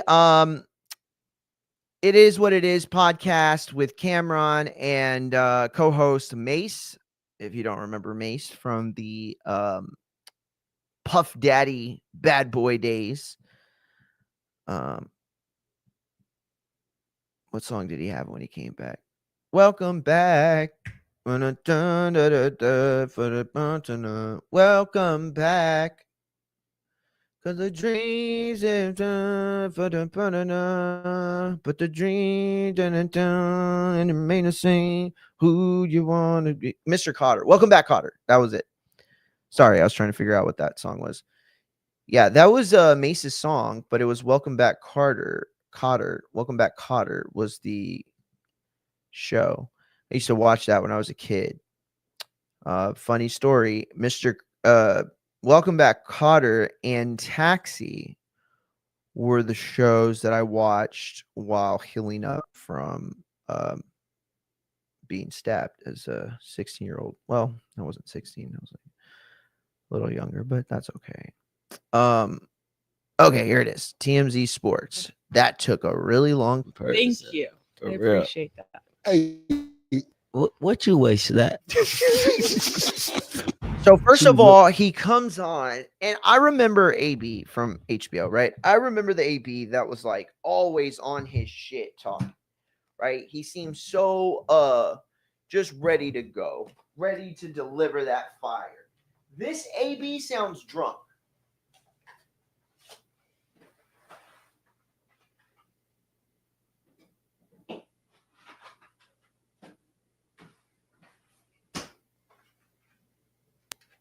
Like, I'm not gonna lie, this AB sound drunk, right? It kind of sound like he might be a little bit having a drug problem. Now, the article says boxing star Adrien Broner was kicked off of Cameron's hit show on Tuesday after he wouldn't stop making flirty comments towards one of the rapper's co-hosts. Broner appeared on It Is What It Is, and not long after he took his seat, he began unloading uncomfortable remarks to Treasure Star Baby Wilson. Nope, that's not her name. Don't fucking do that. He incessantly talked about her looks and at one point proclaimed, "I love you." Cameron warned Broner to cool it, noting Wilson's boyfriend was in attendance, but Broner kept going. "I did not know you looked that good in person," he said, before adding, "You're amazing." Okay, this fucking website sucks, dude. Okay, here we go. What the fuck?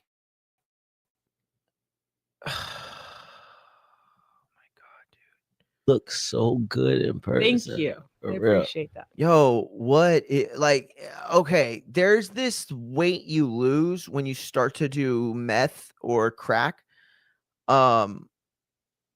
It's weird. It happens in your eyes, like your lower bags and like the middle portion of your face, right? Now, this does not look like a full-on addicted to crack or meth look at all.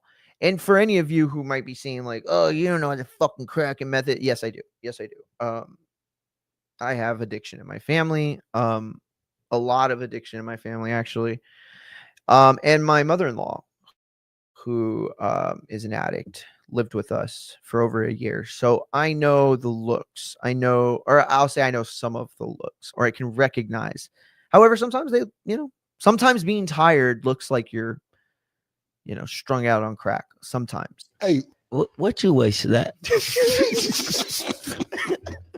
I love you. What a guy. I'm sorry. My bad, y'all. My bad. Arabia, is that a real background? Hey, Stack, could you stop Yes. smiling? Can you stop smiling? You Arabia is. nah, yo, bro, some G, yo, bro, some G shit. We gotta. Have boyfriend here, yo. So this is where it started right here. Now, let me tell y'all something, okay? Hi, Canelo. Come here. Come here. Come on. Come here, mama. Come on.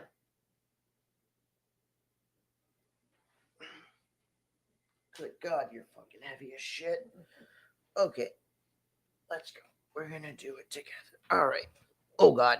She almost fell. All right. So, I'm not saying that Cameron or that, like, I don't know the dynamic between these two men, right? But this is what I do know. I do know that I have zero friends that would, upon my request, disrespect anybody, let alone a woman who is my friend. Here's the thing. Adrien Broner was trying to be funny, I think. And here's the other part about it. I don't think he was even being like sexist or misogynistic or like, I think he was doing a bit. I really do. I think that he has programmed himself since the moment he became anything that people wanted to see. He realized that he had to turn it on, so to speak, right? So it wasn't enough for him to have a really great performance as a junior lightweight on HBO as he rides the train to what people are saying the successor for Floyd at the time.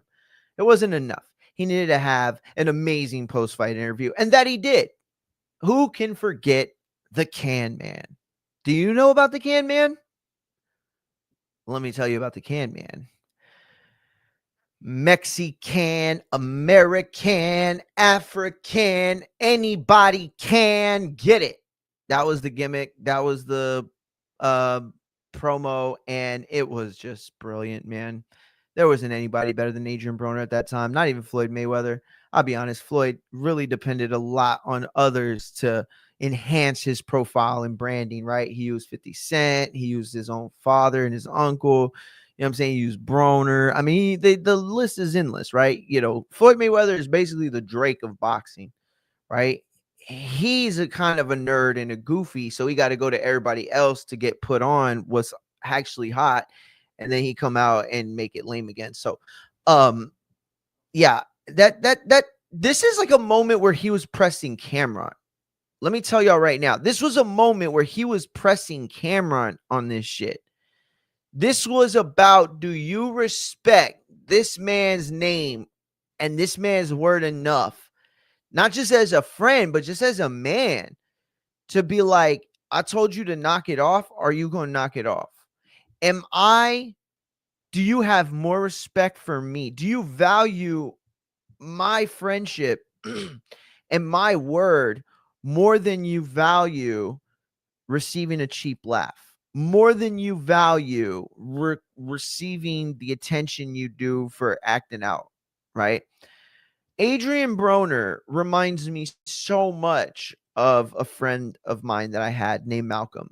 Malcolm was a friend of mine in middle school and high school. We were really good friends. He was one of my two best friends. And Malcolm was annoying as shit. He was annoying as shit. He always fucked with you, always talked shit. He would always push you, right? I ran into Malcolm like 5-6 years ago, maybe longer. I hadn't seen him in over a decade. And you could see how much more mature he was. You know, he had kids, he had a wife. His brother's locked up. And so his life got real. So his maturity level had to adapt. His I don't mean intelligence like educated, I mean intelligence like emotional intelligence and your ability to be like a good man, a good husband, a good father. It had all changed and he seemed better for it. He seemed more productive, he seemed more serious, more just, you know, the kind of man you'd expect to be able to raise a family like that. It feels like this is like Adrien Broner, like he was that guy, and then when he was supposed to have the chance to break free of it and learn that being a troll and Mr. Goofy all the time, like there's a time and a place for it, right? He never learned it. He never learned it because it went hand in hand with his ability to make money. Even though he was making money with his hands in the ring, it was the promotion, it was the propaganda, it was the branding that sold Adrien Broner, right? It wasn't Adrien Broner, the fighter. I mean, yes, he was exciting in the ring too, or he could be, but it was the guy that you saw after the fight and before the fight that made you want to watch the guy between the ropes. If you don't know this, Adrien Broner has been in the news for a little bit, for like the last like several weeks, right? As we approached Crawford and Canelo, he was using those hashtags and basically announcing his comeback to the sport. No real details other than he bet his uncle like 100,000 or $1 million or something that he would be back in the ring fighting by a certain date. I don't even know if he gave the date, but he was working towards a comeback is what I'm hearing. Now I'll be honest, man, I really hope I don't fuck up saying this. There are people that are in Adrien Broner's career that have had that are tied financially to him, who I have often had, like I've often been in a place where there's a mutual respect there. From what I know about Adrien Broner's professional career and his personal life and where the two meet economically, he's coming back for the money. Not only is he coming back for the money, he really needs it. This is all speculation. I'm not reporting this. I need to make this very clear. This is what I'm hearing. And the reason why I'm bringing this up is because it leads me to this and what we're seeing.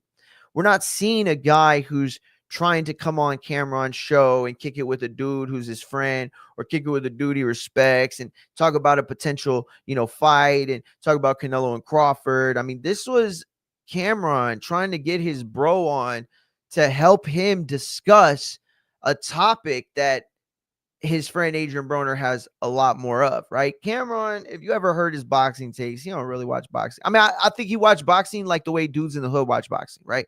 Because when I come from, you had to watch it. You had to keep up with it. It was a sign of whether you're a man or not. Now, I know that sounds stupid as shit and borderline gay. Yeah, I got to cool it with that.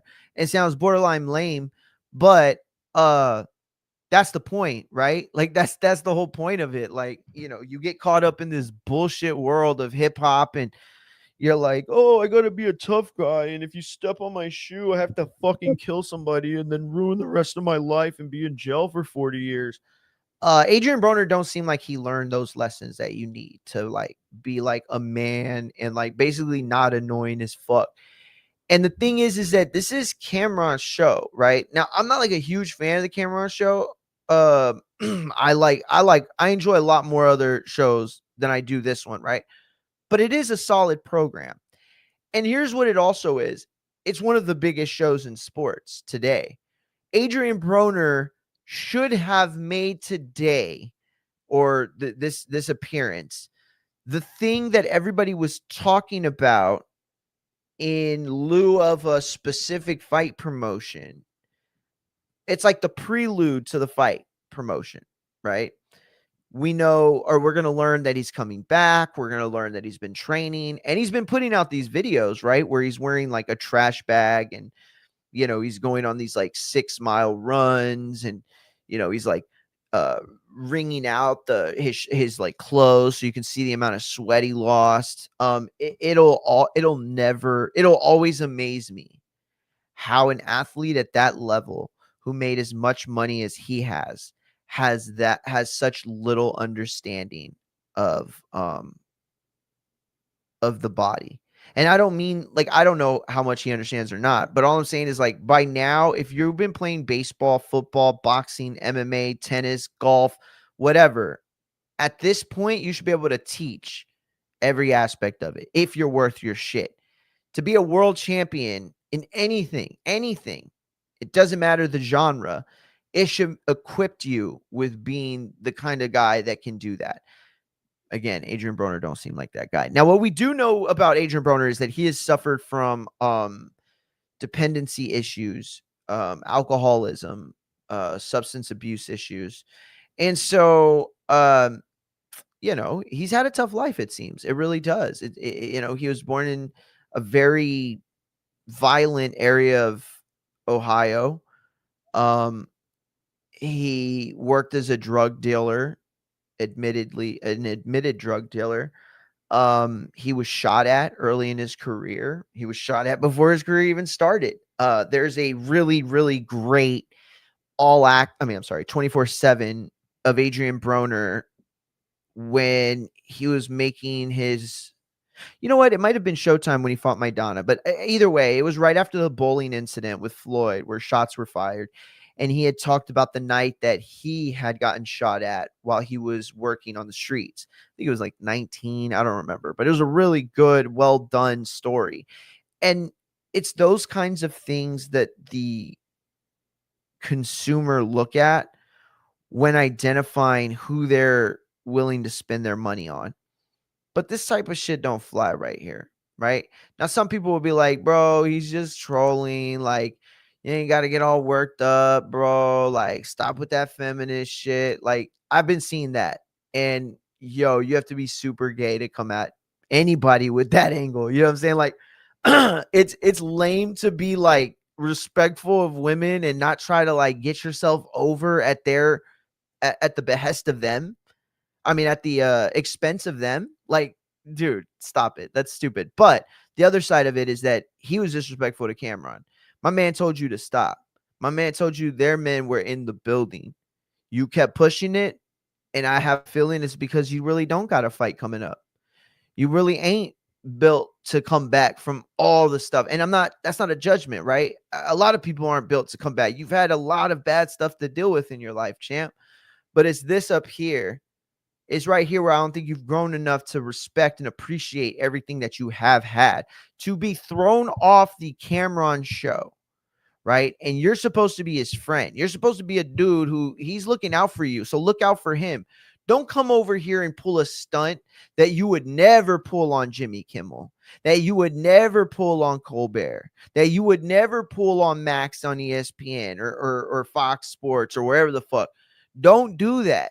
Don't come over here and be disrespectful because it's a black-owned show and you feel like you got to do a certain thing you're just discrediting his show. You wouldn't do this with nobody else. So why are you doing it with this man? This is supposed to be your friend. You're supposed to help this guy to have like a huge day of clips and numbers from boxing fans. You are supposed to have guided boxing fans to this show sans or post Canelo Crawford.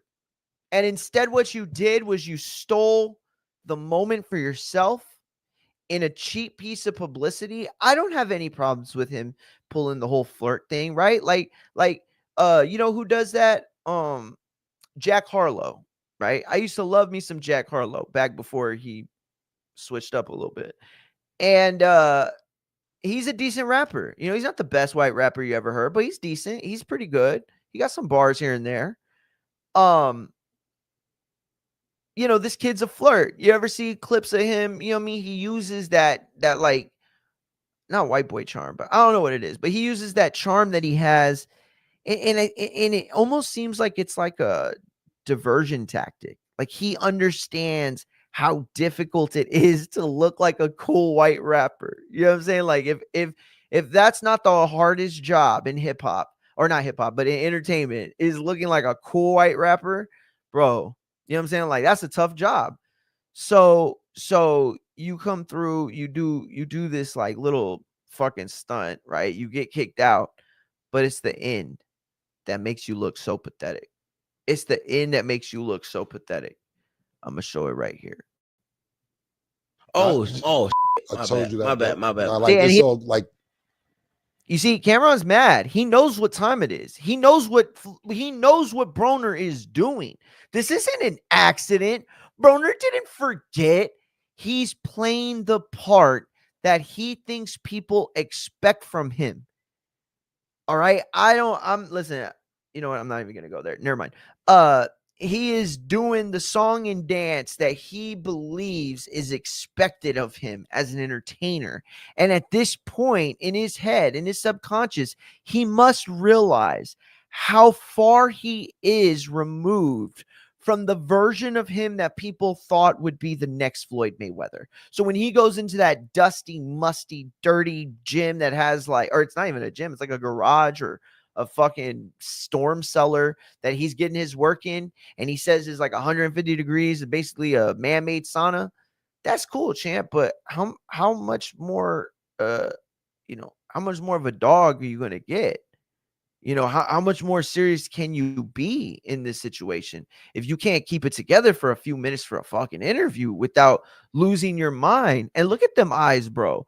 Look at them eyes. He looks like a fucking Dennis the Menace, bro. My wife watched that movie the other day, the 90s one with the little white boy. Bro, this man has menacing thoughts. Look at them. Look at his eyes, bro. I don't know how far he would have taken this. I mean, I'm not saying he's like a danger or anything, of course, but oh no, dude, it's kind of fucking gross that he.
All right, I don't know what that was. Yo, my bad. I got booted from the system. I think I accidentally fucked something up, but I had to jump on. My bad. What were you saying?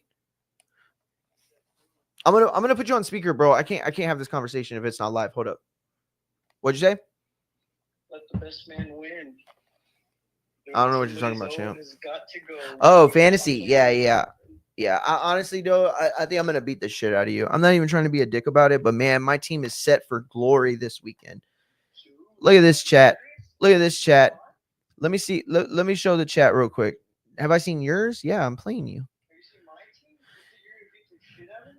I think this week, based on who your team is facing and based on the projections that I have, yes, I feel like I am going to beat you handedly. I'm not going to beat the shit out of you, but I am going to beat you handedly. I feel like. I mean, it doesn't matter right now, right? I would rather lose to you this week and beat you in 8 weeks or 10 weeks. But I mean, look, my number one receiver and my quarterback are perfect. Dude, the Buffalo's hurt. Their DBs are hurt. I got Hill. And Miami probably has given up more points than any other team in the NFL as far as passing yards. yeah. Dude, what the fuck is with fantasy right now? Dude, but no, I mean, you are playing good. You have good matchups. Oh my god, this thing is pissing me off. Damn, dude. Except, dude, that Javonte Williams. Hey, dude, how does it feel though, bro? You know it's gonna come to a point where he's not gonna. All right, guys. Like, Look, this is my team right here. I've always said Lamar Jackson. What Oh have I shit. always said, This is not working. after week 3, we see who the real team I don't are, think right? you I've always said that. I don't even know if this is. Can y'all see this? Oh man. Okay, I'm gonna have to read it because it's like you literally can't even see it. But it's Lamar Jackson, Saquon Barkley, Bucky Irving, who by the way did really good yesterday. Zay Flowers, Keenan Allen.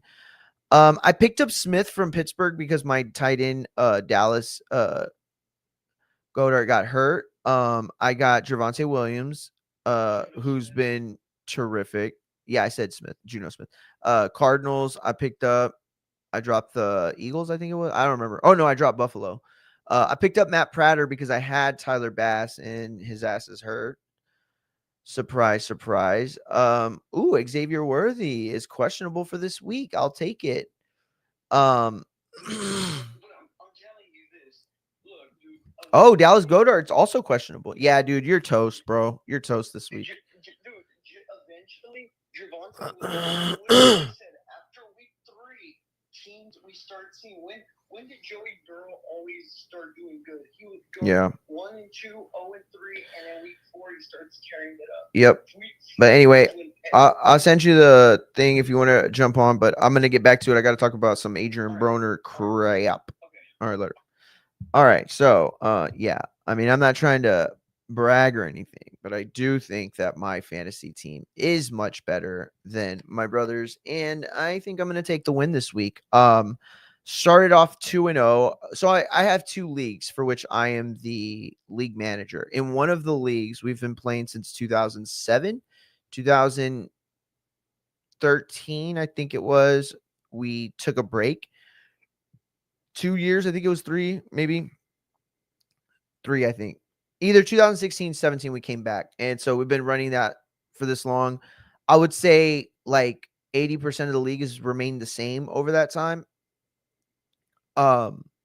Like I never mention this, like rarely, because it's not like something that it's not something I'm bragging about. It just is what it is, right? Like the sun coming up tomorrow and the grass being green. These are just facts.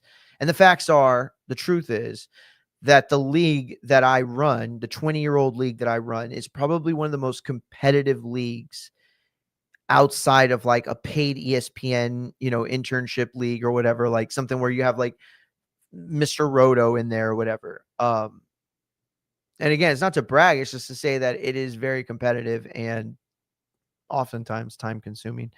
Here's the thing. If I was going to brag, right, I'd be telling y'all all about how I made so much money with my Crawford bet that I'm literally going to completely get new streaming stuff. Like I'm getting a new desktop, I'm getting a new monitor, probably new speakers. And that's all because I bet on Crawford. Now, I will say this. Somebody had hit me up on the DMs and was like, dude, what the fuck? I watched the show religiously. I've been watching the show. You never told us to bet on Crawford. You never said you were going to bet on Crawford. You never even picked Crawford till the end. Yes, very true. The reason why is because I wasn't sure who I was going to pick. I started feeling very early on that Crawford had a momentum that I believed could win this fight. But everything in my bones told me to pick Canelo. Everything that I know about boxing told me to pick Canelo. And yet this thing, it just was there. And I mean, a lot of people have hit me up since last week saying, like, dude, I wish you would have said something like much earlier. Like, you made all the points you did on Friday and convinced us that, yeah, Crawford could win. But then it was too late to make a bet, or it was too late to really like consider it. And I did that intentionally. Not because I wanted to get paid by myself, not at all. I did not know that Crawford was going to win. I believed he would. I felt like he would. I thought he would. But that didn't mean I knew. And I made it very clear on Friday when I made my picks. Ness had called me and texted me last week, asking me to come through and make picks on the show. Now, I had told him, you know, in a joking way. I was being joking about it, but I was serious. It was a serious joke. I had said that, you know, I got my own show now, and I got to be doing, you know, I got to be watching out for my content. And so I'm not going to make an official pick until I do it on my show. And I purposely didn't tell people I was going to pick Crawford, even though I was pretty sure at the start of September, at the end of August, that was going to be the case. But I didn't want anybody to do it. This was a situation where, like, you know, in wrestling, where in the 90s, they used to say, like, the following stunts are being performed, or like Jackass, right? It would be like a fucking Star Wars intro, like, you know, the following stunts are in sequences are performed by trained professionals. Do not try this at home. That was kind of how I felt. It was like, don't try this at home type of bet, bro. Cause like I put some for real cheddar on it, thinking like, I got this one in the bag. Like, when am I ever going to get Crawford at this kind of odds before? It's not going to happen. You know what I mean? I've gotten better odds on Canelo before. So I was like, what am I going to do in this situation where I really believe Crawford is going to win? And I have the ability to put my money where my mouth is. And now you got to understand, throughout my entire career, throughout my entire streaming career, I never put much importance on picking. Never. But that was a detriment to me, because over the years, I started to realize, holy shit, I'm really good at picking. Like, I run like 90, 95% most of the time. However, I was like, what was it for? I wasn't getting streams. I wasn't getting, you know, I wasn't making bets. You know, I was on TBV, and Ness wasn't really into betting at the time. So then by the time Joe Abib starts the Betting with Beeb segment and it becomes a thing, dude, we at TBV made people serious bread. We were giving real advice. However, there were also people that were losing. You know what I mean? There would be people who would take only one bet suggestion, not the rest of them, not parlay it, literally just try to like squeeze as much as they could from a single fight, and they'd go too far and they'd lose. And so, like, I didn't want to put anybody in a situation where it was like, follow my bet. I know what I know, right? But I can only trust myself. Like, I don't know enough to be able to like play with your money. You know what I'm saying? Like, so it was like a situation where I didn't want to be that guy. I don't want to be the guy that tells the whole world, like, look at me, I'm picking Crawford, just so that I could come back on Monday or Sunday and be like, you know who I picked. Did your favorite podcaster pick him? Who else have they gotten wrong? Like, to me, that's lame, right? Like, picking is picking, and it is what it is, right? Sometimes you get them right, sometimes you don't. This weekend I did, and I made sure that I was going to capitalize on it. Had I lost, and my community, even like 10% of my community, followed my bet, I would have been heartbroken, dude. I would have felt so guilty, felt so bad, because this is a fight where you should have picked Canelo. If you know anything about combat sports, if you know anything about combat sports, you should have picked Canelo. There was no other pick. But if you've been watching Canelo and Crawford throughout their career, then there was certainly enough evidence to suggest you pick Crawford. And if you saw this show on Friday, I broke it all down for you. I did a full hour as a fake lawyer trying to convince people that Crawford not only had a chance to win, but would win. But I made it clear I didn't want anybody to bet, because I don't want that kind of heat. Like, if it takes me 10 years, 20 years, 30 years to get respect as a person who's a good boxing handicapper, I'll take it. I don't care. I know I get it right. And I know when I get it right.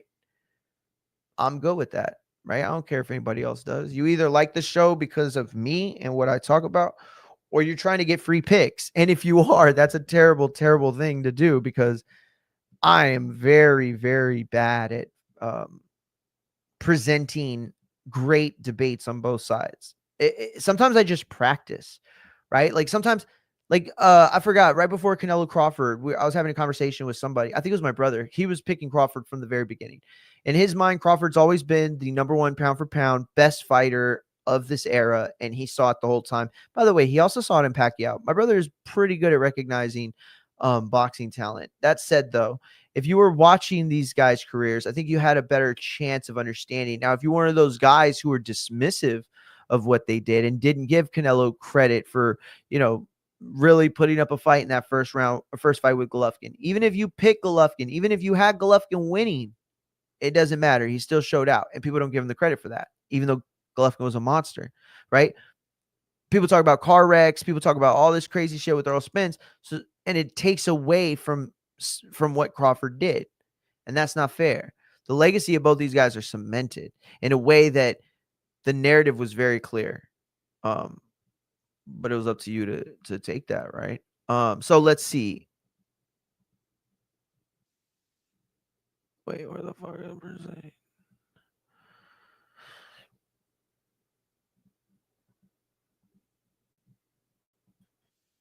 Okay, because we can move on to football. Then. Stat. Oh my god. Just that. I told you that. My bad. Like it's all like. Okay, because we can move on to football. Then. Stat. Oh my god. Just that. Let's do the football. I guess that answered the question about Floyd. When I see you taking off some time, I'm mesmerized by stat. Yeah, bro. I did not know you looked that good in person. My bad, bro. You're amazing. All right, hey, we gonna have to actually go, man. We have to actually go, man. I'm gonna pay you for your time, for being here. I appreciate you. But I love you, man. I'm not doing it again. Yeah, no. I can't. I asked you the first time. I don't have no problems with you, but I'm gonna pay you for your time. But you can't violate, bro. You can't violate. That's what he said, and he's absolutely right. And let me set the scene for what you're about to see. What you're about to see is a guy who used to have millions, and now he is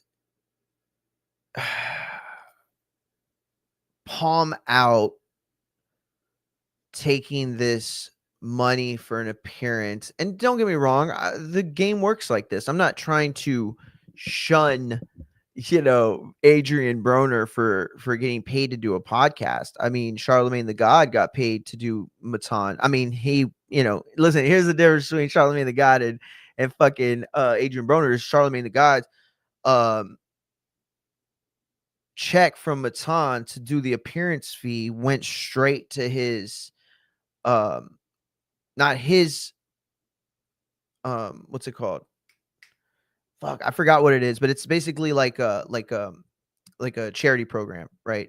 Charity is not the right word. I forget what it's called. That's why I didn't want to call it a charity, but in terms of institution, it is a charity. So it wasn't like he was put it in his fucking pocket like Adrien Broner was, dude. You know what I'm saying? It was like, oh, give it a charity. Fucking Holmes, charity starts in La Casa way. And that's basically what Adrien Broner said, champ. Like, fuck it. Charity starts in La Casa. I'm not, though. I'm not. Nah, I told you his boyfriend's in here. You know me with my brother. See, and you hear it in his voice, bro. If you never been to the cookout and hear two dudes about to get into it and you start talking like that, he's like, nah, bro, I'll chill. Nah, bro, but you knew that fucking Trinity was here, man. You knew it. I had done told you, man. You pulled up and I had said that. Remember, I had said, I called you yesterday. I said, hey, dog, so-and-so's boyfriend's going to be here. So make sure you keep it 100. Don't violate. Keep it cool. And Adrien Broner, he yesed him to death. Oh, yeah. Nah, I'm going to play it cool. Bro, you just kept on and kept on and kept. Like, what were you going to gain from that? Like, yes, she was laughing. Sure. There was probably an energy in there that you thought like, oh man, this is working. I'm cooking today, right? Everybody laughing. I'm gonna get a bunch of laughs on social media. But bro, I'm sorry. If you are not paying attention to your dog's energy, then it is not your dog. He is not your dog. You got to watch out for shit like that. But look at this. This is right here what I was going to say feels so, the word pathetic's not right. That feels mean. It's sad for sure. But here's My a bad. dude who's one of the But I appreciate your best time. junior lightweights. It's me. Well, in if you his want to wait for us outside, time. you could. But I'm Seeing that's what he said right here. This is how far Cameron went with it. He said, you could wait for us outside if you want, meaning we're going to do what we're going to do. So either you become the side bitch or you just F off. I'm going to give you the money so you can F off. This is how little I value. This is what transpired, right? At this moment, Cameron told Broner in no specific words through his actions, I don't got time for you, champ. You're a clown. You couldn't give me 5 minutes of chill so that I could clip something you say about Crawford and Canelo. So I could clip something you say about Floyd or Tank. And here's the other part about it. I'm not using you. I mean, yes, they are using Broner for clips, but Broner's using them too. This is a mutually exclusive, mutually beneficial thing where Adrien Broner gets to talk real crazy and get back in the public eye like he wants, supposedly ahead of a fight that he's saying that he's going to have.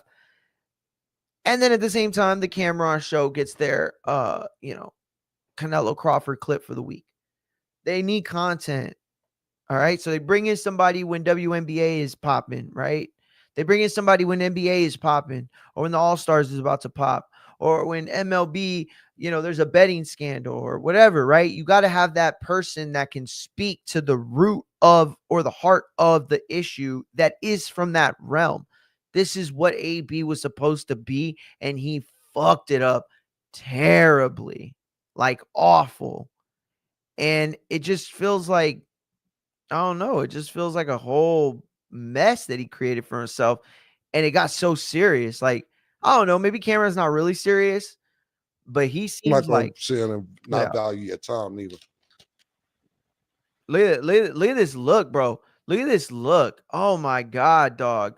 Y'all want to talk about seeing Canelo's face this weekend, lost, thinking, holy shit, my body is not responding to this shit that it used to, and this man is whooping me. Yo, look at these eyes. Tell me what you think these eyes say. Because honestly, what I hear when I look at this, as I'm looking at him, just like y'all are looking at him, bro, I'm seeing one phrase over and over. I hear it. Help me. That's what I hear when I see him.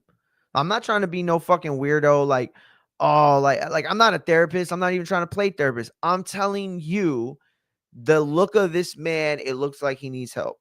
Right? Like if I looked up into a window and I see a little girl and she got this look in her eyes like nothing good's coming from behind that window, yeah, I'm calling the cops. Maybe I'm wrong. Maybe I misinterpreted, but I'm going to go on my instinct on this one. Now, obviously, in this situation, I have zero to participate in, and this is none of my business whether he gets sober or not, or whether he is sober right now or not. However, I know why this all happened, and it's not worth it, champ. It's certainly not worth it. And that's the other part. Like if he got clean, like bro, Broner could start a podcast, do a live stream. You see what Rampage Jackson's been able to do. With Kick and all that. Like Broner is tailor made for Kick, bro. I mean, when you look at a grifter, bro, look at the picture on the screen. That's a grifter. That might be the face you see when you look up grifter on, an online dictionary or some shit. But he looks ashamed, embarrassed. And it's sad that of the two, Cameron, the professional who's built this amazing platform for sports, when he's a rapper, when he's a dude from music, and yet he did this just off the jump, just off the rip, just off the love. And here comes AB acting a fool, bro. Now look at this. Now this is sad right here, bro.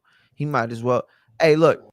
AB might as well be under a bridge, and Cameron might as well be pulling up in his limo wearing his, fucking $15,000 three-piece suit. You know what I'm saying? With French cufflinks, that got the little jewel thing in the middle. I forget what they're called. Like That's this man who's got all this money, and he's like, hey, Junior, sorry you're having a rough road. Here you go, champ. And it's like what you do for somebody because they look so pathetic, you feel like they need it. And I'm not trying to call AB no names, bro. Not at all. What I'm saying is, like, if he's not currently dealing with substance abuse issues, it's almost like it's worse. Like, you could just stop taking drugs and things will get better, like, just off the jump. I'm not saying things get all the way better, and I'm not saying that's just the answer. Of course not. But cleaning yourself up is one step that is in the process that makes you feel good at the end of it. Okay. I don't know how you clean this shit up. Yeah, see, and now he being serious with him, like he being real, like you got to step out. Listen to him. Listen to him right here. Listen to what he says. And, oh man, that face, dog. That shit hits hard, bro. That shit, like, man, that looks like real struggle.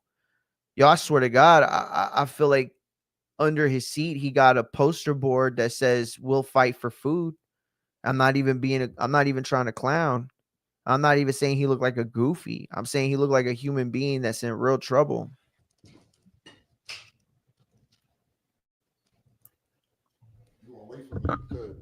You want to wait for me? You could, bro. That's the little bro thing shit right there, bro. Oh my God. The way he's talking to Broner right now, you could tell he has a bunch of like feeling sorry for you empathy. Like pathetic empathy. And again, I'm not trying to make fun. It's just, man, it's so crazy. It's like, you know what it's like? It's the opposite of, do you remember the bum with the golden voice? Or not bum. What do they call him? The man with the golden voice. Do y'all remember that guy? Look. This is what Adrien Broner is. The opposite, right? This is the opposite of what Adrien Broner is. What was it?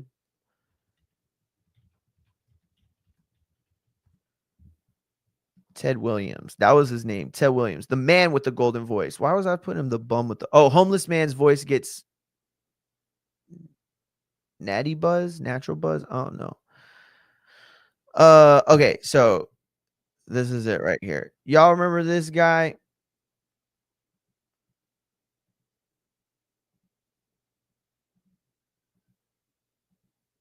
Often homeless people asking for change at freeway exit ramps. But recently, there's been this guy with an interesting sign at I-71 and Hudson Street. His handwritten sign says he has the God-given gift of a great voice. Hey, I'm going to make you work for your dollar. Say something with that great radio voice. When you're listening to nothing but the best of oldies, you're listening to Magic 98.9. Thank you so much. God bless you. Thank you. And we'll be back with more right after these words. And this is the part where it's like, and remember, you can win tickets from this band. And don't forget, tomorrow morning is your chance to win a pair of tickets to see this man live in concert. Thank you so much. So, first of all, this is gross, right? Like, you're making this dude perform for money that he needs to survive. And to boot, you're recording him and you've got a camera in his face. Now you can argue that it all ended up helping him in the sense of it created the buzz for his story that exploded. And he was on like, a bunch of different national newses after he blew up in his own town. But he ended up going right back to drugs. That popularity, fame, and money are not the answer to combating substance abuse issues. Not, if anything, it's the fuel to add to the fire is what that becomes.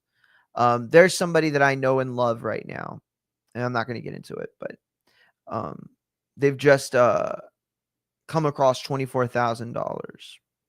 They're a current drug addict.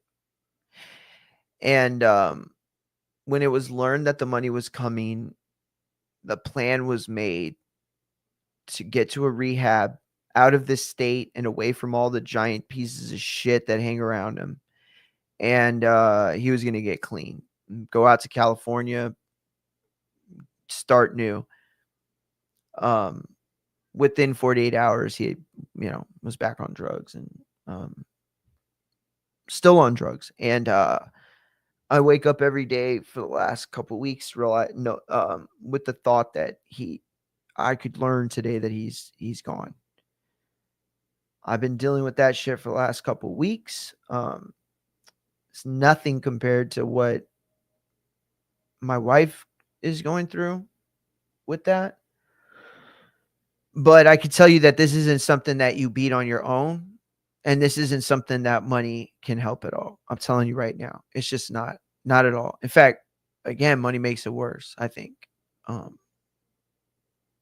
Anyway, this is the vibe I get. The opposite of the vibe I get for Adrien Broner. You know, here is, because I've seen him before, like I know the talent he had and probably has still, covered under, ounces of fat and rust and arthritis and whatever else, not fighting and not training happens or like makes you happen. But Well, when I was 14 years old, I was born and raised in Brooklyn, New York. When I was 14, I kind of listened to one of our area radio announcers. And I went as a field trip to go meet the guy, and he looked nothing like what he sounded like. So I asked him about that, and he said to me, listen, radio is defined theater of mind. And so when he said theater of mind, I just said, well, hey, I can't be an actor. I can't be an on-air personality, but the voice just became something of a development over years, and I went to school for it. And then alcohol and drugs and a few other. How do you go to school for voice acting? There's no diploma for, is there? I mean, I'm sure you could have like a fine arts degree that maybe incorporated a class, but can you go to college? Like, does Harvard have a Mickey Mouse impression building? Other things became a part of my life, and I got 2 years clean, and I'm trying hard to get it back, and hopefully somebody from one of these television or radio says, hey, I need a voiceover, or I need something. Yeah, so this is really sad. I remember when this guy like came out, it was like a fucking dude who was just like really really like tough to see, right? And this is what reminds me of what we've seen with Adrien Broner. A dude who's clearly hit a big wall. And look at that hug, bro. Look, he's got his headphones on because he still wants to be there, bro. He's like, damn, I fucked up. And look at Mace over here, like, he don't know what the fuck's happening with his pink ass Zach Morris phone. Oh, is that a router? Oh, he got that pink router. Yeah, that ain't questionable. I said it ain't questionable. And so it's like a situation where, he got his arm around him. He big, bro. He little broing him, bro. But like AB, it feels like he appreciates it though. Like he needed an arm around him. Like he needed somebody who is in his life that's supposed to love him, that don't need him to get better so that they can get money. And that's Cameron, right? He don't need AB's money. He don't need shit from AB in that regard. He brought AB on, yes, to get clips, to get, all that, but he was paying the dude. Look, they were supposed to talk about another injury for Bengals quarterback Joe Burrow. Listen, and that's the other part about this, right? Like I've had friends come on live streams before and totally fuck up the vibe and the energy, right? Because I'm trying to have a show with the content and they're trying to be like the funny guy. They're trying to like steal the attention. Bro, you can't work with people like that. Oh, he took that money, big dog. Look at him. Oh man, pathetic, bro. Pathetic, dog. I'm sorry. It's just so pathetic looking. Oh, here we go. So I think this is Cameron talking about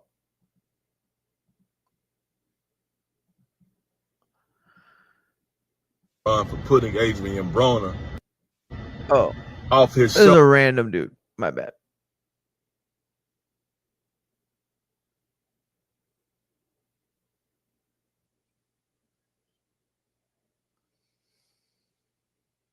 Oh, it is what it is because Broner was being disrespectful to the co-host. Now I know her name is Treasure. He was being disrespectful to the co-host, constantly trying to holler at her and compliment her, and Cameron told him to stop, and he wouldn't stop. So Cameron protecting the sister. And probably protecting Adrien Broner too, because he said Trezor's boyfriend was there. So he ain't want no problem. All right. Well, I thought you were gonna show us something, so sorry, you could fuck off.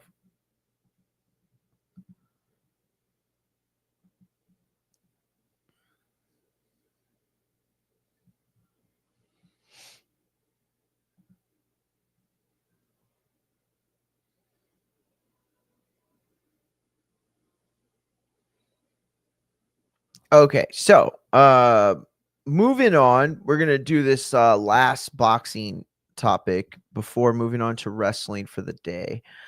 Oh, I wanted to do the PlayStation thing.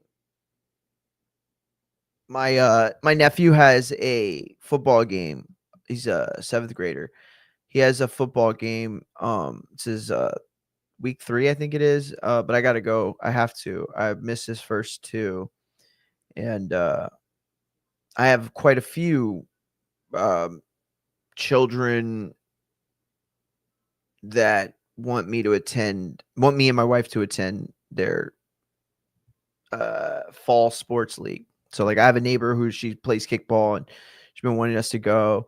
And then I have a couple of cousins, younger cousins, second cousins really, that play baseball, like tournaments and stuff like that. So it's a busy season for uncles everywhere. Let's see. So I don't know if we'll get to do that, but we will certainly try. I sent it to you. Fuck you. Oh my god, dude. Just stop talking.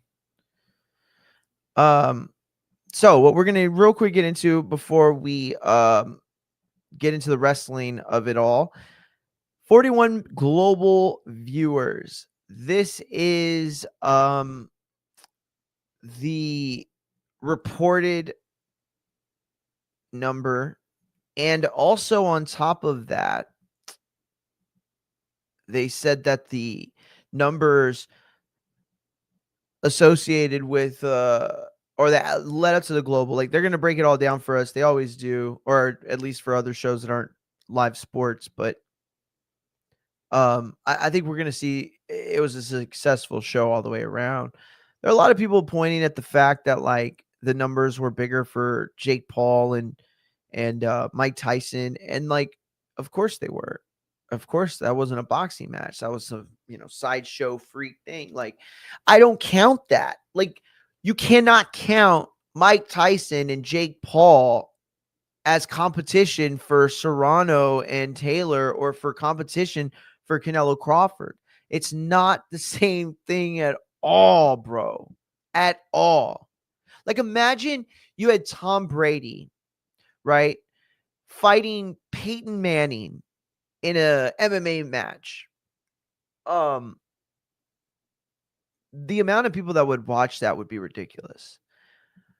But none of them are MMA fans. None of them are not none of them, but the majority of them aren't going to be MMA fans, nor are they going to be boxing fans, nor are they going to be return fans. So it's like, why do you do these things like Jake Paul, Mike Tyson, for example? Well, they're cash outs. That's basically what they are. They cashed Mike Tyson out on his name to build up Jake and let the winner ride off into the sunset, continuing more dates filled with huge checks. And a lot of people assume that after that shitty fight that the Jake Paul experiment would come crashing down, but it's about giving the most intriguing name that plays at your thoughts, right? Oh man, Tank is like one of the best pound for pound of this era, but like, dude, he's so much smaller than Jake. Is he going to win? And it's that kind of stuff that keeps the brain like going and, considering whether who wins, who doesn't. But oh,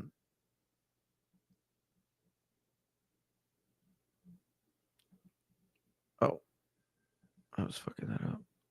But yeah, no.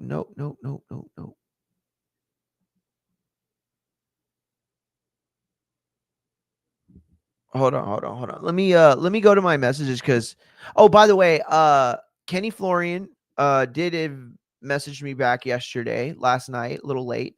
He was dealing with some stuff and He was not in any sort of position where he could have made the show, which is okay.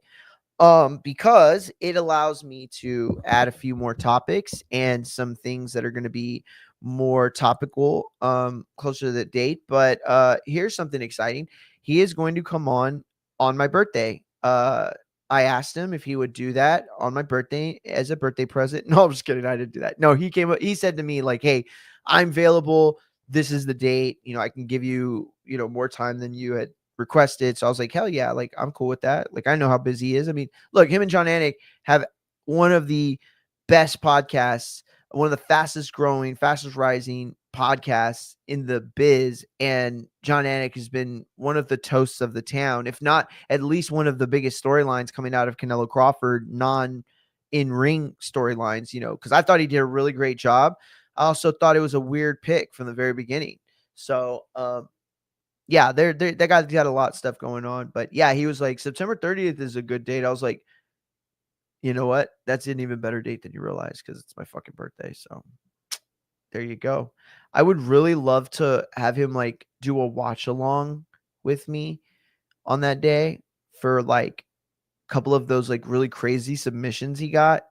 I don't know if y'all remember some of them. Like I think it was like Clay. I was gonna say Clay Thompson.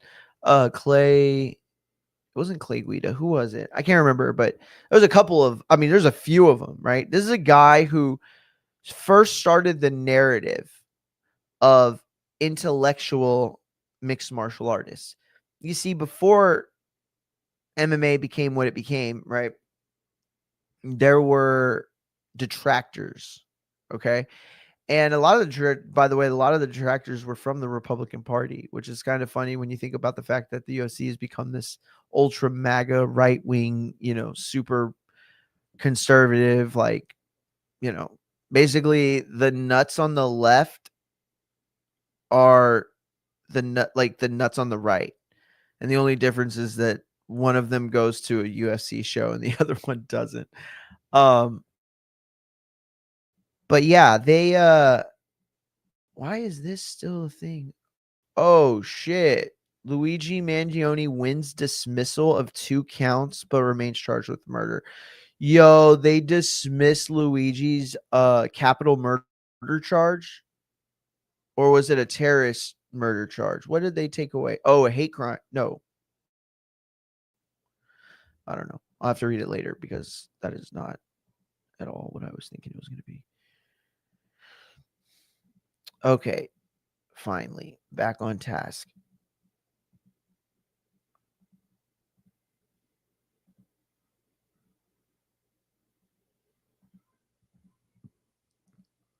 Okay, can you all see it? So, shout out to Abe Gonzalez, fightsatw.com, fightsaroundtheworld.com, fightsatw.com is where you can go to check out my work covering Raw and SmackDown. You can go and read my recap of Raw from last night. A lot of people called it a mid-show. I think that it was a little more difficult to find the good in it, but it was there. I thought it was better than mid. I really, really enjoyed the AJ Lee stuff, and we'll get to it. But anyway, shout out to Abe Gonzalez, fightsatw.com, where you can get all your combat sports news. He released this yesterday, one of the first to have it out there. Canelo Alvarez, Terrence Crawford reach over 41 million global views. Now, the fight billed by Zuffa Boxing as once in a lifetime was viewed by over 41 million worldwide, according to Netflix. The global streaming company announced that the undisputed middleweight battle between Saul Canelo Alvarez and Terrence Crawford surpassed 41 million views worldwide. Netflix provided additional statistics breaking down the number of the fights that drew on Saturday night.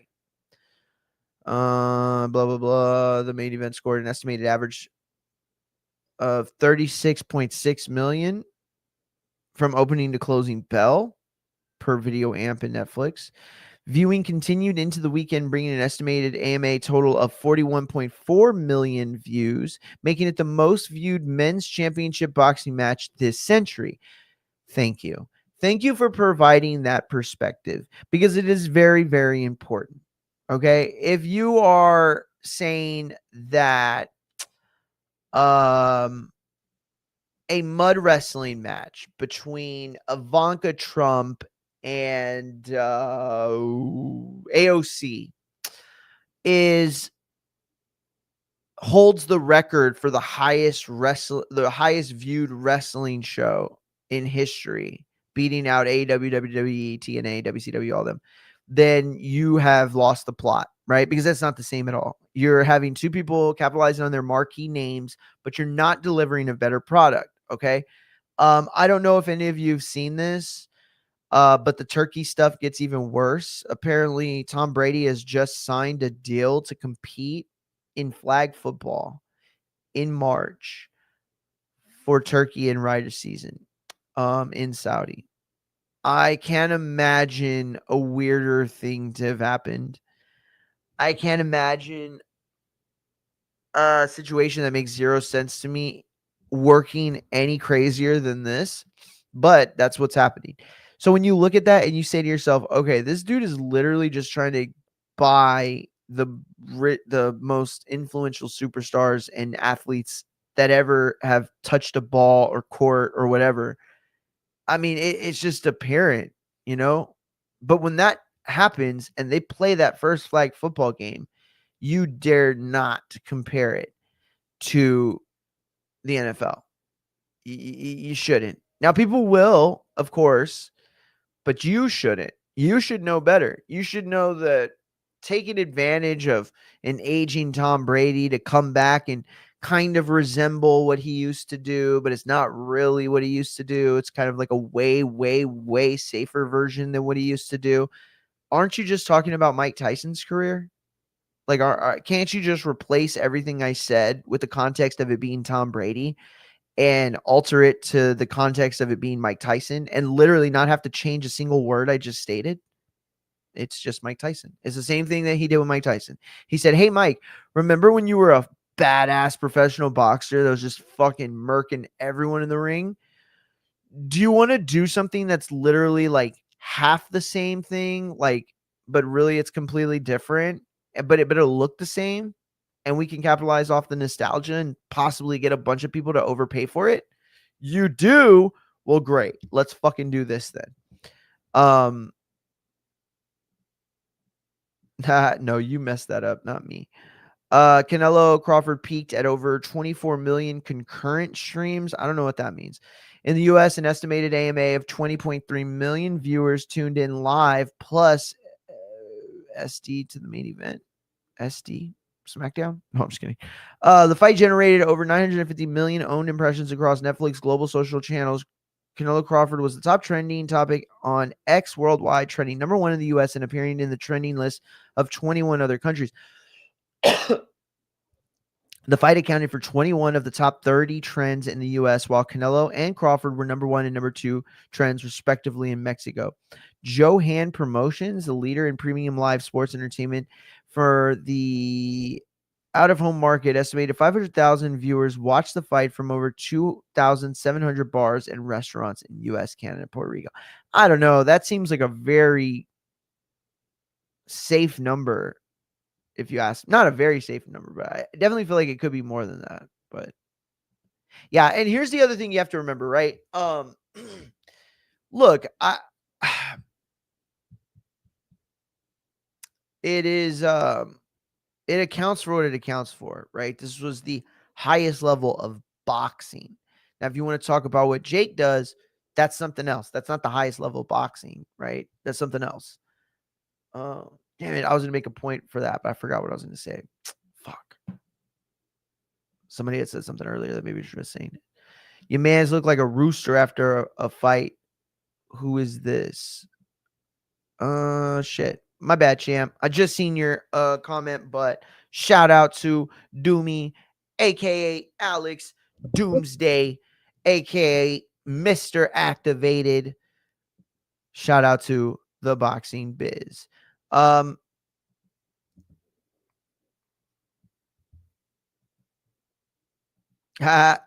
that's not gonna work.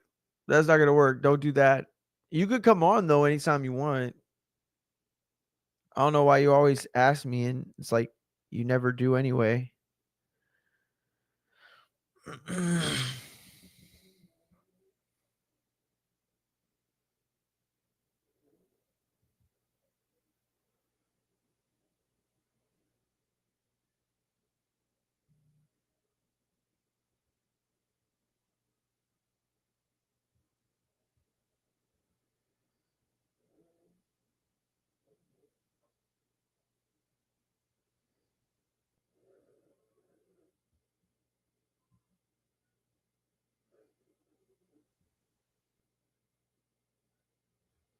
So, okay, that is going to do it for the boxing topics for the day. However, oh man, I feel bad. Okay, listen, if you are on YouTube right now, I need you to, if you want to continue streaming and watching along, I need you to move to Twitch, Facebook, IG, X, or TikTok will be ready in about 5 minutes. Any one of those platforms. Twitch would be the best. X is very much acceptable as well. But I am going to dislodge from YouTube because I do not want to get in trouble showing any of the things that we're going to show. And we are going to be showing some things because last night's show involving or last night's Raw show, which had an early start time of 6 p.m. Central Time to not conflict with Monday Night Football, even though it was the week that they had 2 Monday Night Football games. So drop the fucking ball on that one. But I did love the early start time. I was done with my Raw recap and it was like 8:50. I was like, holy shit, I still have like hours left of the night. I'm used to finishing up my recap, smoking, kind of winding down. And then it's like, I'll do some other stuff that gets me up. And then it's like, fuck, it's already midnight. I got to start getting ready for bed. Fuck. But last night it was awesome. I got to do all that. And it was like, hey, it's only 10 o'clock. Like, I can procrastinate even more now. Happy to do so, by the way. But if you're on YouTube, please disengage now because we are exiting YouTube in 5, 4, 3,